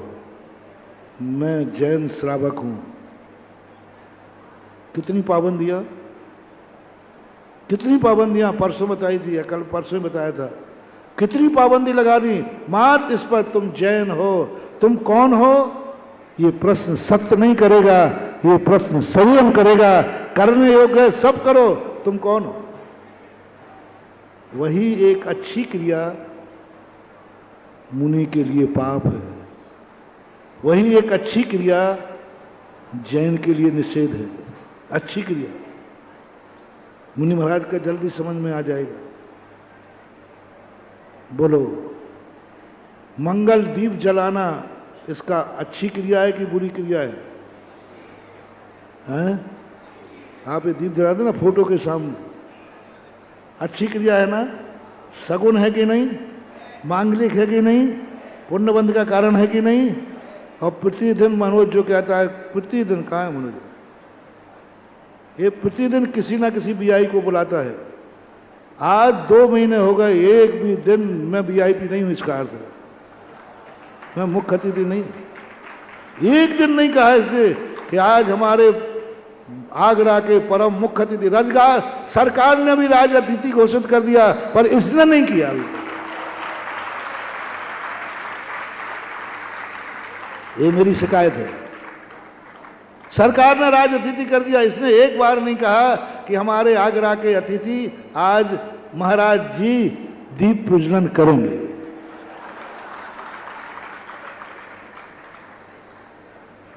क्यों भैया, क्रिया शुभ है कि अशुभ? जल्दी बोलो ना, तो मेरे से करा लो ना एक दिन।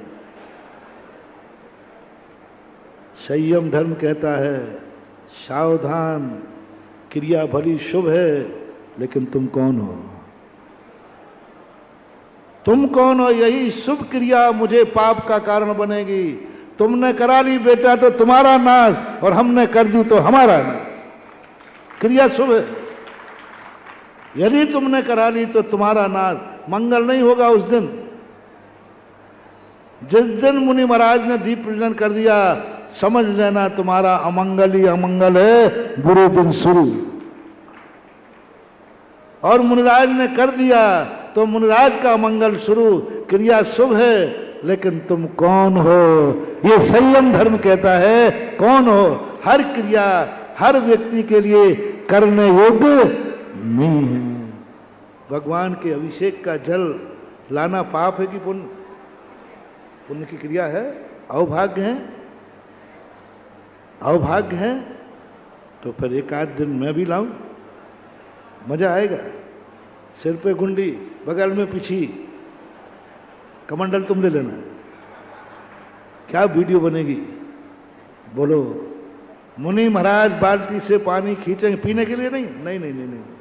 अरे राम राम राम, वो तो पट्टी लगा देना। हूँ मन में भी नहीं पीऊंगा, वचन से नहीं, काया से नहीं, कुछ भी नहीं करूंगा, नहाऊंगा भी नहीं। भगवान के अभिषेक का जल भरने जा रहा है कोई मुनि महाराज, बोलो उसका मुनि पद रहेगा या गिरेगा? पाप का बंद होगा कि पुण्य का? क्रिया शुभ है कि अशुभ? शुभ है। तुम कौन हो? आज उत्तम संयम धर्म कहता है रुको।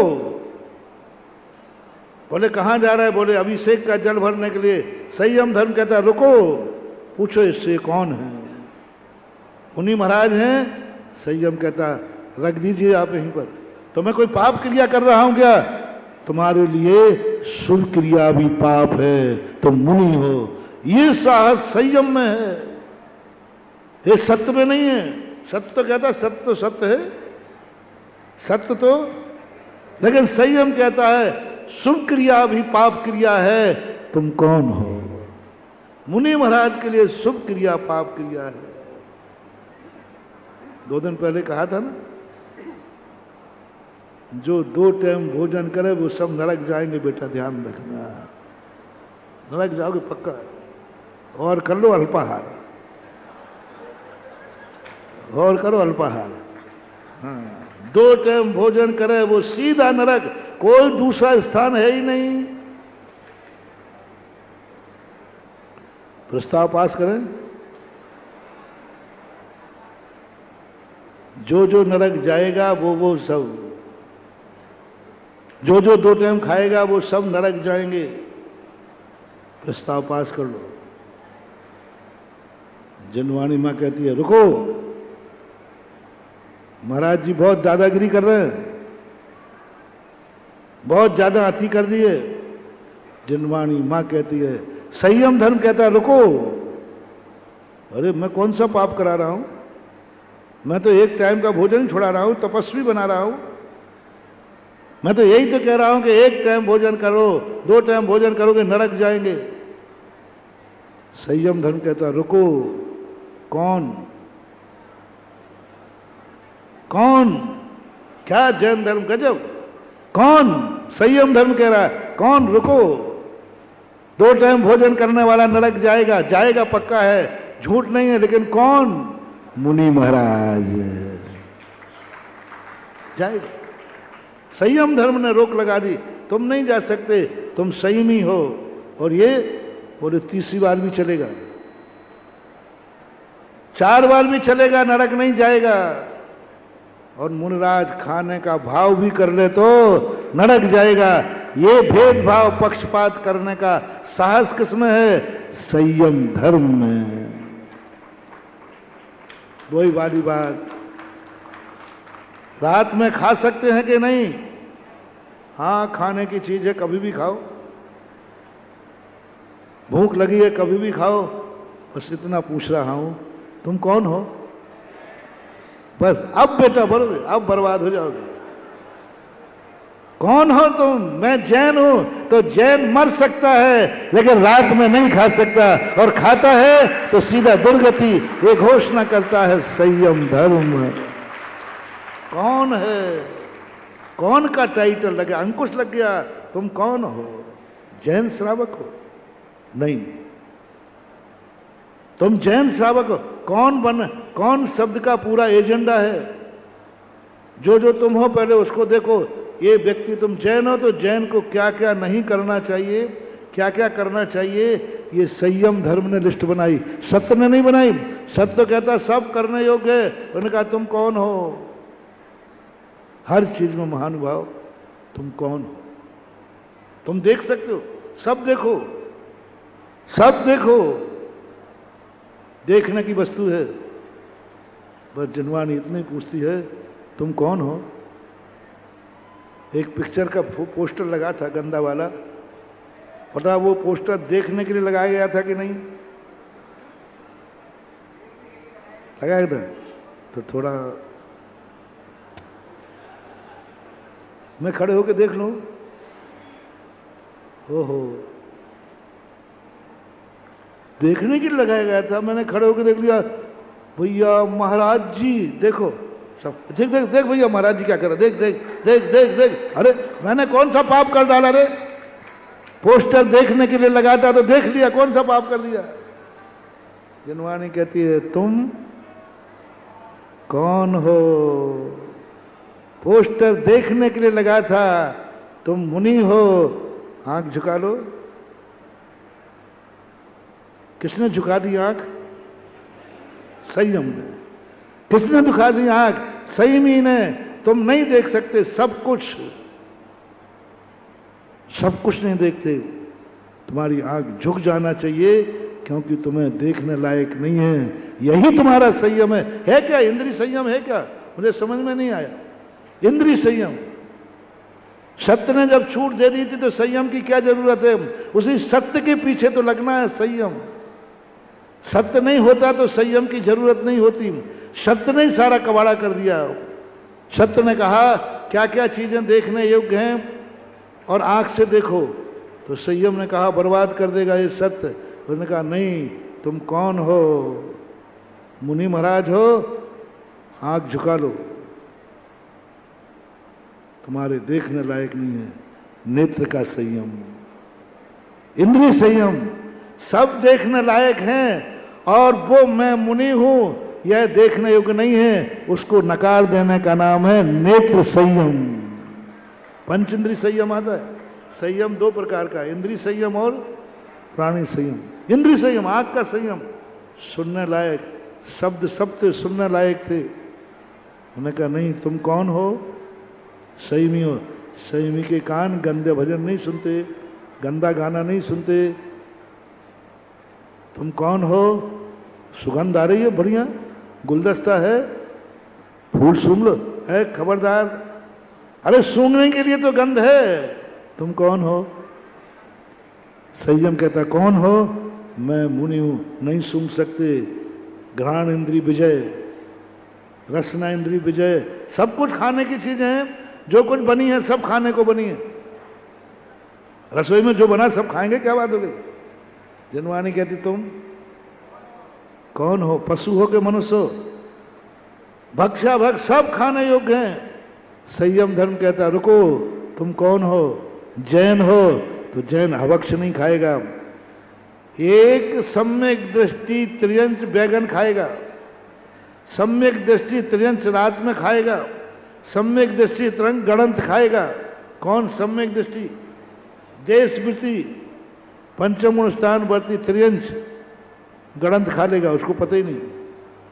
बैगन दोगे तो बैगन, आलू दोगे तो आलू खा लेगा। जब महाराज ये सम्यक दृष्टि त्रियंश होकर के आलू खा रहा है, बैगन खा रहा है, अभक्ष खा रहा है, दिन रात खा रहा है, बिना छना पानी पी रहा है, बस सम्यक दृष्टि है। तो जिनवाणी पूछती है, संयम धर पूछता है, तू कौन है और वो कौन है? बोल, जल्दी बोल। संयम, वो पशु है, तो तू पशु बन जा तो तुझे सब मिलेगा। नाम की बात आई तो आई एम जैन साहब, और खाने की बात आई तो पशु साहब। तुम जैन श्रावक हो, तुम्हें अभक्ष नहीं खा सकते, तुम गणंत नहीं खा सकते, तुम 22 अभक्ष देख रहे। ये घोषणा कौन कर रहा है? संयम धर्म, क्योंकि तुम जैन हो। कौन हो तुम? कौन हो तुम? हर चीज में ये लगा लेना महानुभाव, हर चीज में लगा।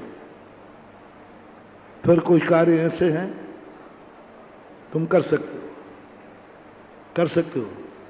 जिनवाणी कहती है अभी रुको, अरे आपने बैलेट कर दिया कि मुनि महाराज ये कर सकते हैं, श्रावक ये कर सकते हैं, आपको बैलेट है, भोजन कर सकते हो, हम भी कर सकते हैं, आप भी कर सकते हैं, अच्छा भोजन, शुद्ध भोजन।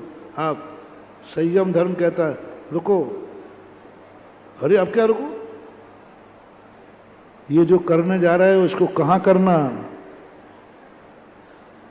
रोटी खाना, मंदिर में खाना, कहाँ खाना? अरे महाराज खाना है कहीं भी खाओ, यहां वहां जहां तहां, मत तो पूछो कहाँ कहाँ। अरे महाराज खाने की वस्तु, अब आप तो बस ऐसे एक निकालते जा रहे हो। बता दिया हम जैन साहब हैं, रात में नहीं खाएंगे, दिन में खाएंगे, शुद्ध खाएंगे, अभक्ष नहीं खाएंगे। अब तो हमें खाने दो। नहीं, संयम धर्म कहता हो तत्ता है, हो तत्ता है, नहीं अभी नहीं खाना। कहाँ खाना? संयम धर्म घोषणा कहता है। सत्य धर्म कहता है खाना है तो खाना है, कहीं भी खाओ, सब काल है, सब क्षेत्र है। संयम कहता है कहाँ खाना? गंदे स्थान पर नहीं, बाजू में नाली बह रही है नहीं, बाजार में नहीं, मंदिर में नहीं, कहाँ खाना है? कहाँ खाना है? कोई भी कार्य करने की छूट मिल जाए तो दूसरा तीसरा अंकुश लगाया, कहाँ खाना है? वो कार्य कर तो सकते हो, लेकिन हर कार्य हर क्षेत्र में करने लायक नहीं है। कर सकते हो लेकिन हर क्षेत्र में नहीं कर सकते, उसका क्षेत्र अलग है। आप भोजन करिए घर में जाके, मंदिर में नहीं कर सकते। शुद्ध भोजन, शाकाहारी भोजन, ये कौन बोल रहा है? आज का संयम धर्म बोल रहा है। कहाँ करना? अब कहाँ का प्रयोजन आ गया? अब तो महाराज ठीक है, अब तो आपकी संतोषी है, ठीक है, जहां बताओगे वहां खाऊंगा, जहां खाओगे वहां बैठूंगा। महाराज नहीं नहीं, अभी रुको, अभी रुको, अभी रुको। अब महाराज क्या रुको? कब करना, कब खाना? दिन में कि रात में, सुबह के शाम को, कब? और सत्य ने क्या कहा था? सब पृथ्वी अखंड है। संयम कहता रुको, कब खाना? खाने लायक है, तुम खा सकते हो, शुद्ध भोजन है, घर है। महाराज आपने कहा ना मंदिर में नहीं खाना, नहीं खाऊंगा। आप तो जहां बता दो जहां खाना वहीं खा लूंगा। आपने घर कह दिया ना, रसोई घर में कह दिया ना, तो अब तो खा लूं। नहीं नहीं, हो तत्ता है, हो तत्ता। रुको, कब खाना? कब खाना? ये कौन बोल रहा है? संयम धर्म बोल रहा है। कब खाना? रात में नहीं खाना, अकाल में नहीं खाना। ये काल भोजन का नहीं है, ये काल नहीं खाना, काल नियत काल। अब देखना, वही भोजन, वही घर क्षेत्र शुद्ध है, भोजन शुद्ध है, आप खाने लायक हैं, लेकिन आपने यदि कब का ध्यान नहीं रखा तो वही शुद्धता सारी नरक के कारण बन जाएगी, वही तुम पापी बन जाओगे। खाने योग्य था, क्षेत्र सही था, लेकिन रात में खा लिया तो सब कुछ करते हुए दुर्गति चले जाओगे। कब खाना, ये संयम धर्म का काम है। संयम, संयम, ये 5 प्रत्यय हैं। क्या क्या क्या शब्द जोड़ो, क्या करना, क्या नहीं करना, क्या खाना, क्या नहीं खाना, क्या देखने योग्य, सब क्या देखने योग्य है, क्या खाने योग्य है, क्या चलने योग्य है, सब। फिर दूसरा संयम का प्रश्न है क्या, क्यों। किसी भी कार्य करते समय आप ये 5 प्रश्न उठा लेना, क्यों। तीसरा प्रश्न आपके अंदर उठे, कहां। तीसरा प्रश्न, मैं कौन हूं। तीसरा प्रश्न उठाना, कब, कहां। चौथा प्रश्न उठाना, कब। कब, ये 4 हो गए ना। क्या, क्यों, कौन, कहां और कब, ये 5 हो गए। बस ये 5 बातें तुम्हारी जिंदगी में चल जाएं, जाओ, तुम्हारे चारों तरफ संयम ही संयम मंडराएगा। ज्यादा कठिन नहीं है। मैंने तुम्हें मुनि महाराज नहीं बनाया, तुम जो हो वो उन्हीं में संयम सिखाया। मैं कहता तुम वो भी मैंने कहा, मैं अपनी बात तो कहे बिना नहीं रहूंगा, कि प्लाट में यदि बाहर की गंदगी हटाना है, अपनी जिंदगी से बाहर का सुख हटाना है, पर पदार्थों की पराधीनता हटाना है, तो अपने प्लाट पर प्रतिमाओं की प्लाट उठाते जाओ, उसकी दीवार बढ़ाते जाओ। वो श्रेष्ठ मार्ग था। छत ढाल लो, वो श्रेष्ठ संयम था। लेकिन ये नहीं कर सकते हो। अविरत समय दृष्टि के लिए संयम, जैन श्रावक के लिए संयम। यदि तुम प्रतिमा भी नहीं ले पाए, तुम मुनि भी नहीं बन पाए, तो फिर तुम्हारा संयम क्या। बस ये 5 संयम तुम्हारे हैं। किसी भी कार्य करते समय बस इतना देखना, मैं क्या कर रहा हूं, क्यों कर रहा हूं, कौन हूं मैं, कब कर रहा हूं, कहां कर रहा हूं। ये 5 बातों पर तुम अपने आप को सर्टिफाई कर लेना, फिर जो चाहो सो करना। संयम कहता है देखो भालो तको मत। सत्य क्या कहता था, देखो, और संयम कहता है देखो भालो तको मत, बोलो बालो बको मत, खाओ पियो छको मत, चलो फिरो थको मत। खाओ पियो, छको मत। छकना का अर्थ है, छकना असंयम है, इंद्री लंपटता है, इंद्री लोलुपता है। खाना पीना इंद्री लोलुपता नहीं है। खाओ पियो छको मत, छकना इंद्रिय संयम है। बोलो बालो बको मत, ये असंयम है। देखो भालो तको मत, ये नजर का असंयम है। देखो भालो तको मत, ताकना, चोरी से ताकना। अरे देखो ना, ताक क्यों रहे हो। देखो भालो तको मत, चलो फिरो थको मत। प्राणों का घात नहीं होना चाहिए। अब इसी चीज को आप प्राणी संयम में लगा दीजिए। ये 5 प्रत्यय, 5 प्रत्यय लगा दीजिए। क्यों प्राणी हिंसा करे, ये क्या है। पहला, संक्षेप में कहता हूं 2 मिनट में, ये जो कार्य कर रहा हूं ये क्या है, हिंसा है। अब हिंसा है तो तुरंत आओ, क्या है, हिंसा है। जीव मरेगा इसमें पक्का है, जीव मरेगा पक्का है, हिंसा होगी पक्का है। तुरंत मैं कौन हूं, मैं कौन हूं। बस आप कौन हैं ये पहले बेलेट करो, और फिर पढ़ो साथ में, मैं यह हूं, क्या यह व्यक्ति यह हिंसा कर सकता है। क्या मैं बंदूक चला सकता हूं। हिंसा का मौका आ गया, प्राणी संयम। तुम कौन हो।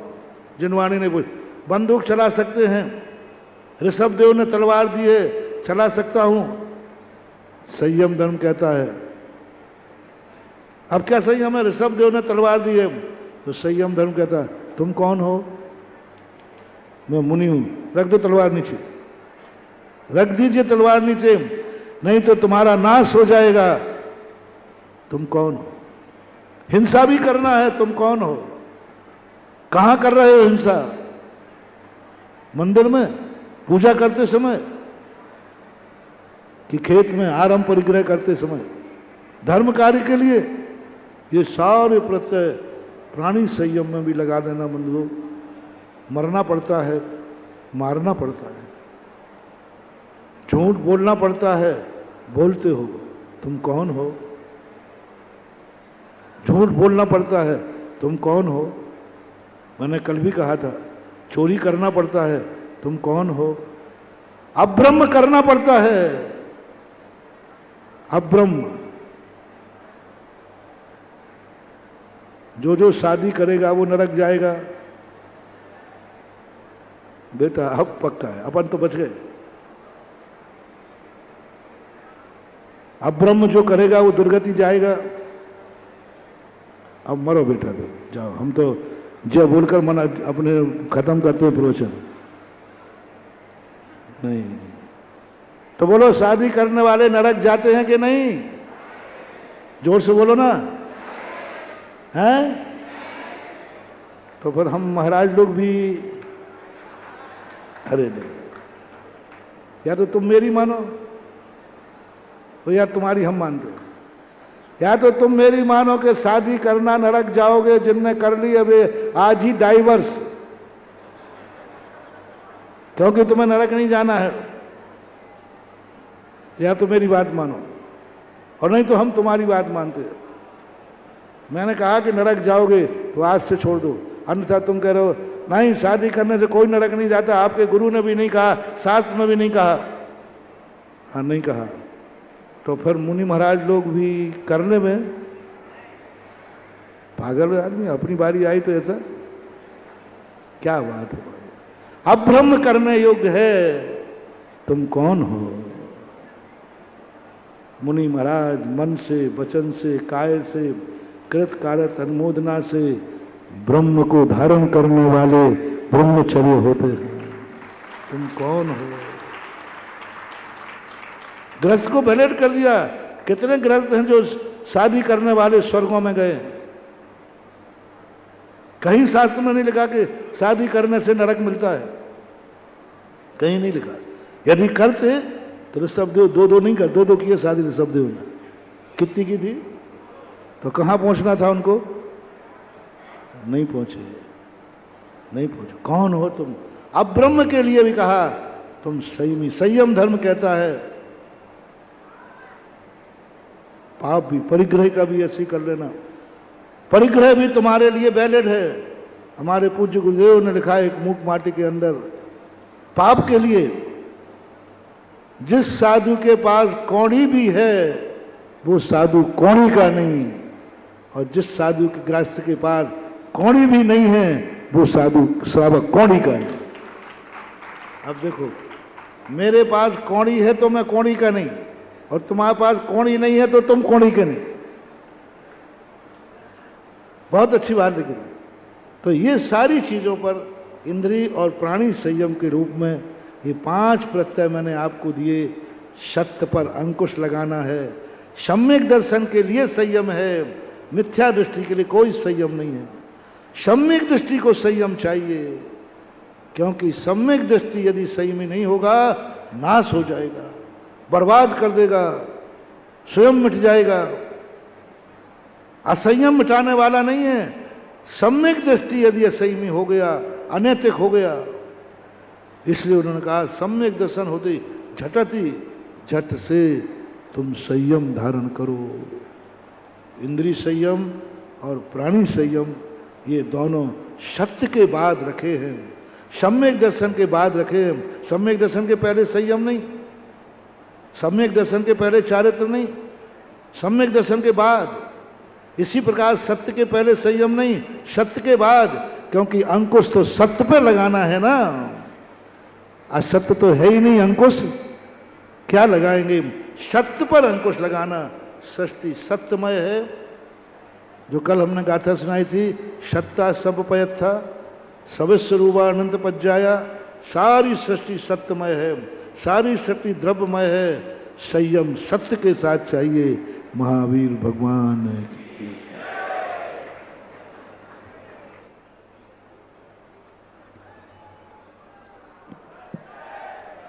मित्रों, मन नहीं कर रहा था पूज्य गुरुदेव आज रुके। मन कर रहा था काश बोलते रहे। मैं चुपचाप डरा हुआ बैठा था, उठ के देख नहीं ले, संचालक आ गया, समय हो गया। लेकिन महाराज को समय का स्वयं अंदाज हो जाता है। इतनी खूबसूरत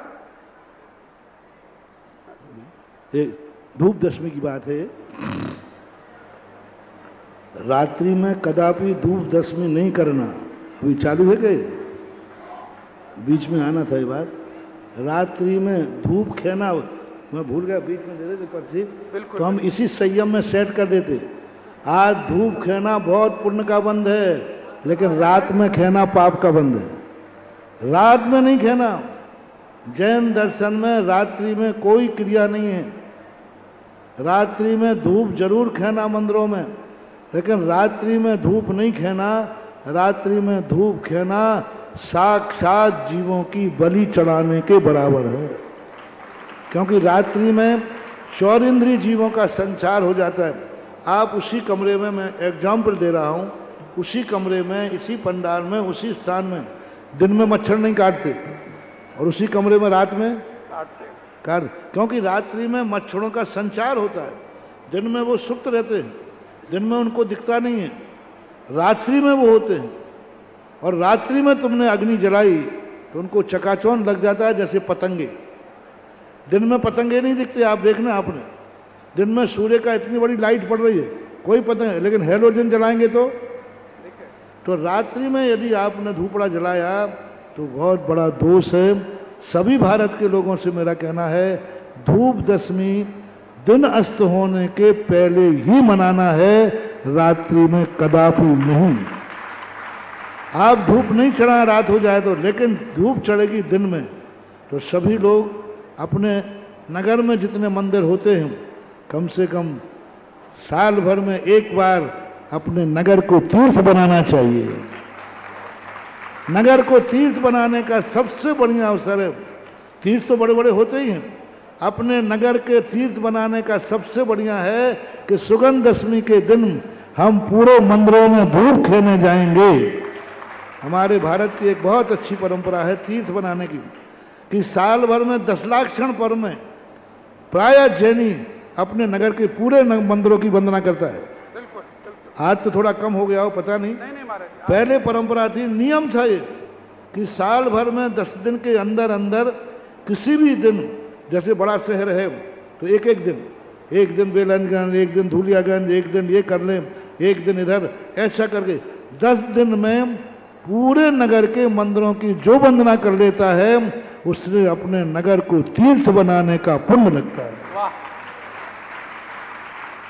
तो आगरा वालों से कहना है, भारत वालों से कहना है, अपने नगर की वंदना आज कर लो, कल कर लो, अभी 3 दिन है, और आज करो।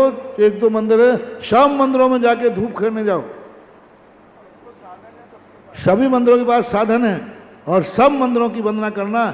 जो तुम्हारी कॉलोनी का उसमें नहीं, उसमें तो करना ही है, लेकिन सब मंदिरों में जाना है सबकी। लेकिन रात्रि में नहीं, रात्रि में धूप नहीं खोगे, दिन में जाइए, सब मंदिरों में बसता।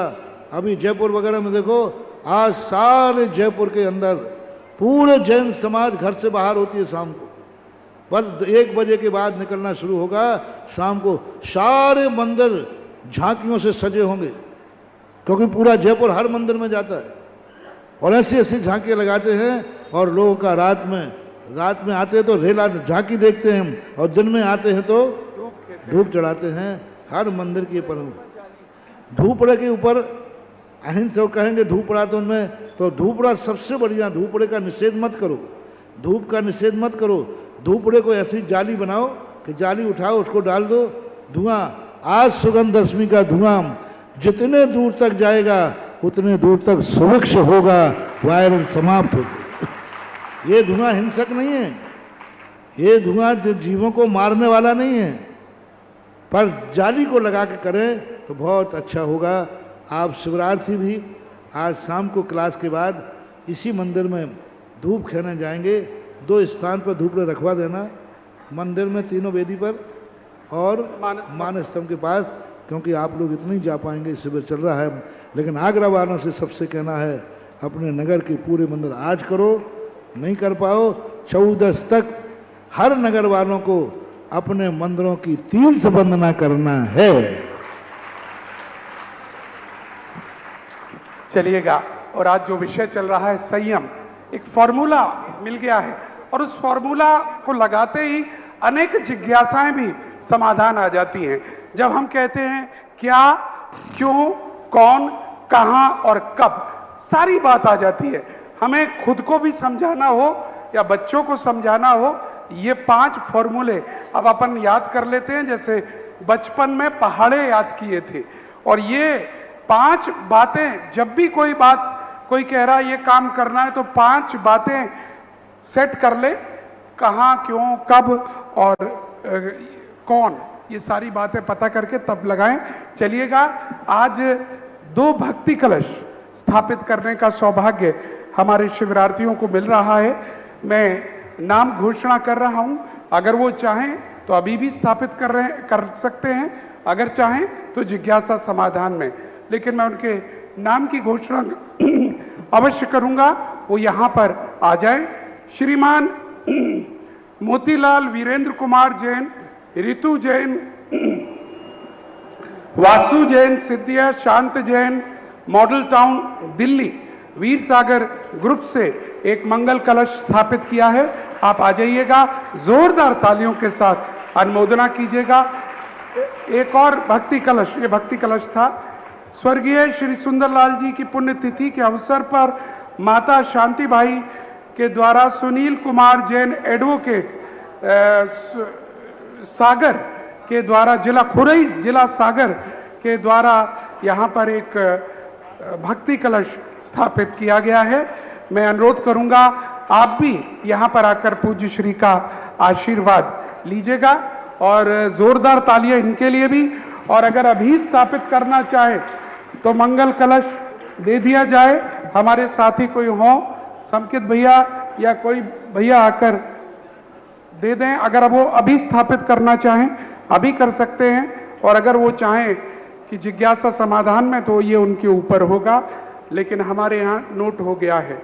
और यहाँ हमारे मध्य आचार्य विद्यासागर जी की शिष्या आर्या स्वाध्यायमती माता जी के गृहस्थ अवस्था के भतीजे आशीष जैन धर्माश मैनपुरी शिवरात्रि के रूप में आए हुए हैं।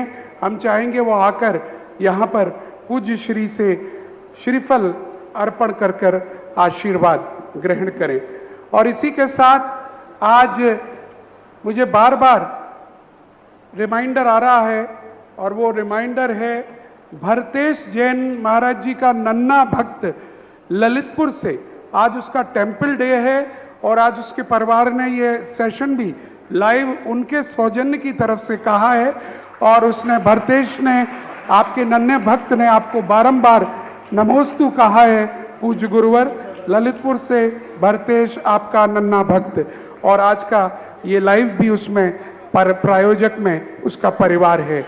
चलिएगा, अब इसी श्रृंखला में अब आगे की कार्रवाई के लिए पूज्य सब लोग, कल का सबका, कुछ लोगों का उपवास थे कल तो, और आज सब लोग अपने भोजन में प्रारंभ में कोई ठंडी चीज़ नहीं लेना। जिनके कल उपवास थे, ठंडा पानी भी थोड़ा लेट भोजन करके पीना। ठंडी चीज़ जो कल के उपवास होते हैं तो ठंडी कोई चीज़ लेके, ठंडा ही है, कोई ठंडी वस्तु है, क्योंकि प्यास लगेगी तो ठंडा पानी जल्दी मत पीना, कुछ गिलास खा के पीना। ऐसा करके सब लोग आज आहार को जाएं। जिनके उपवास हैं, चल रहे हैं, वे उपवास ले सकते हैं।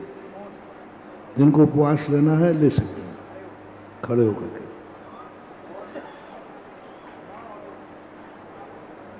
शेष लोग, मैं अभी से जब तक इसी पंडाल में लौट कर नहीं आऊँगा तब तक के लिए मौन धारण करता हूँ। देखो, आप सुबह नहाते धोते समय धोती दुपट्टा कहीं भी फेंक देते हो। घर में ऐसे ही करते थे क्या? अरे आपका पैंट शर्ट है तो आप खूंटी पे टांगते थे, आप पैंट शर्ट है तो आप बाकायदा रखते थे। यहाँ क्या? अरे ये धोती दुपट्टा नहीं है, इन्हीं धोती दुपट्टाओं की ड्रेस ने तुम्हें इतना पूज्य बना दिया है। इन धोती दुपट्टों को तो आप नमस्कार करके और अच्छे स्थान पर रखो, पैर से भी मत रौंदो, यहाँ वहाँ मत छोड़ो। धोती दुपट्टा जहाँ कहे जाते वहीं रखो, धोती दुपट्टा का सम्मान करो। कहते हैं ना, कपड़ा के सम्मान तुम करोगे तो कपड़ा तुम्हारा करेगा। तुम धोती दुपट्टा का सम्मान करोगे तो कर्म तुम्हें भी सम्मान के योग्य बनाएगा। जहाँ कहीं धोती दुपट्टा नहीं फेंकना है, उचित स्थान पर रखें।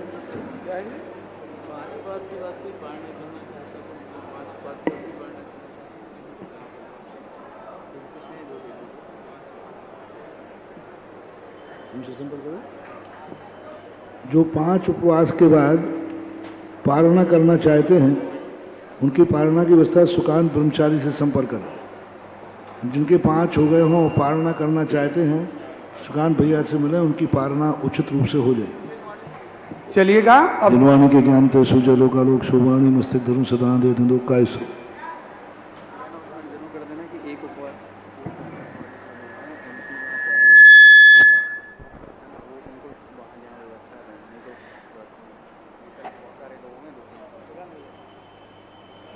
चलिएगा, सबसे पहले प्रतिमाधारी श्रावक जितने भी हैं रोज की तरह सुकांत भैया के साथ आ जाएंगे, और इसके अलावा 5 उपवास का पारणा जो करना चाह रहे हैं वो यहाँ पर आ जाएंगे।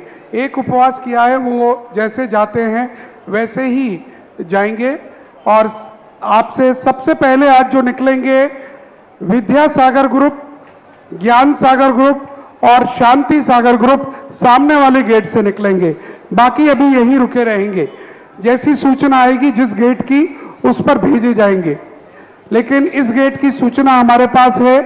अभी केवल विद्या सागर ग्रुप, ज्ञान सागर ग्रुप और शांति सागर ग्रुप, ये 3 ग्रुप सामने से निकल रहे हैं। बाकी लोग अभी बैठ जाएं अपने ही स्थान पर।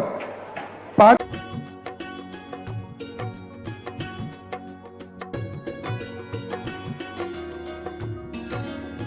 क्या है जीव?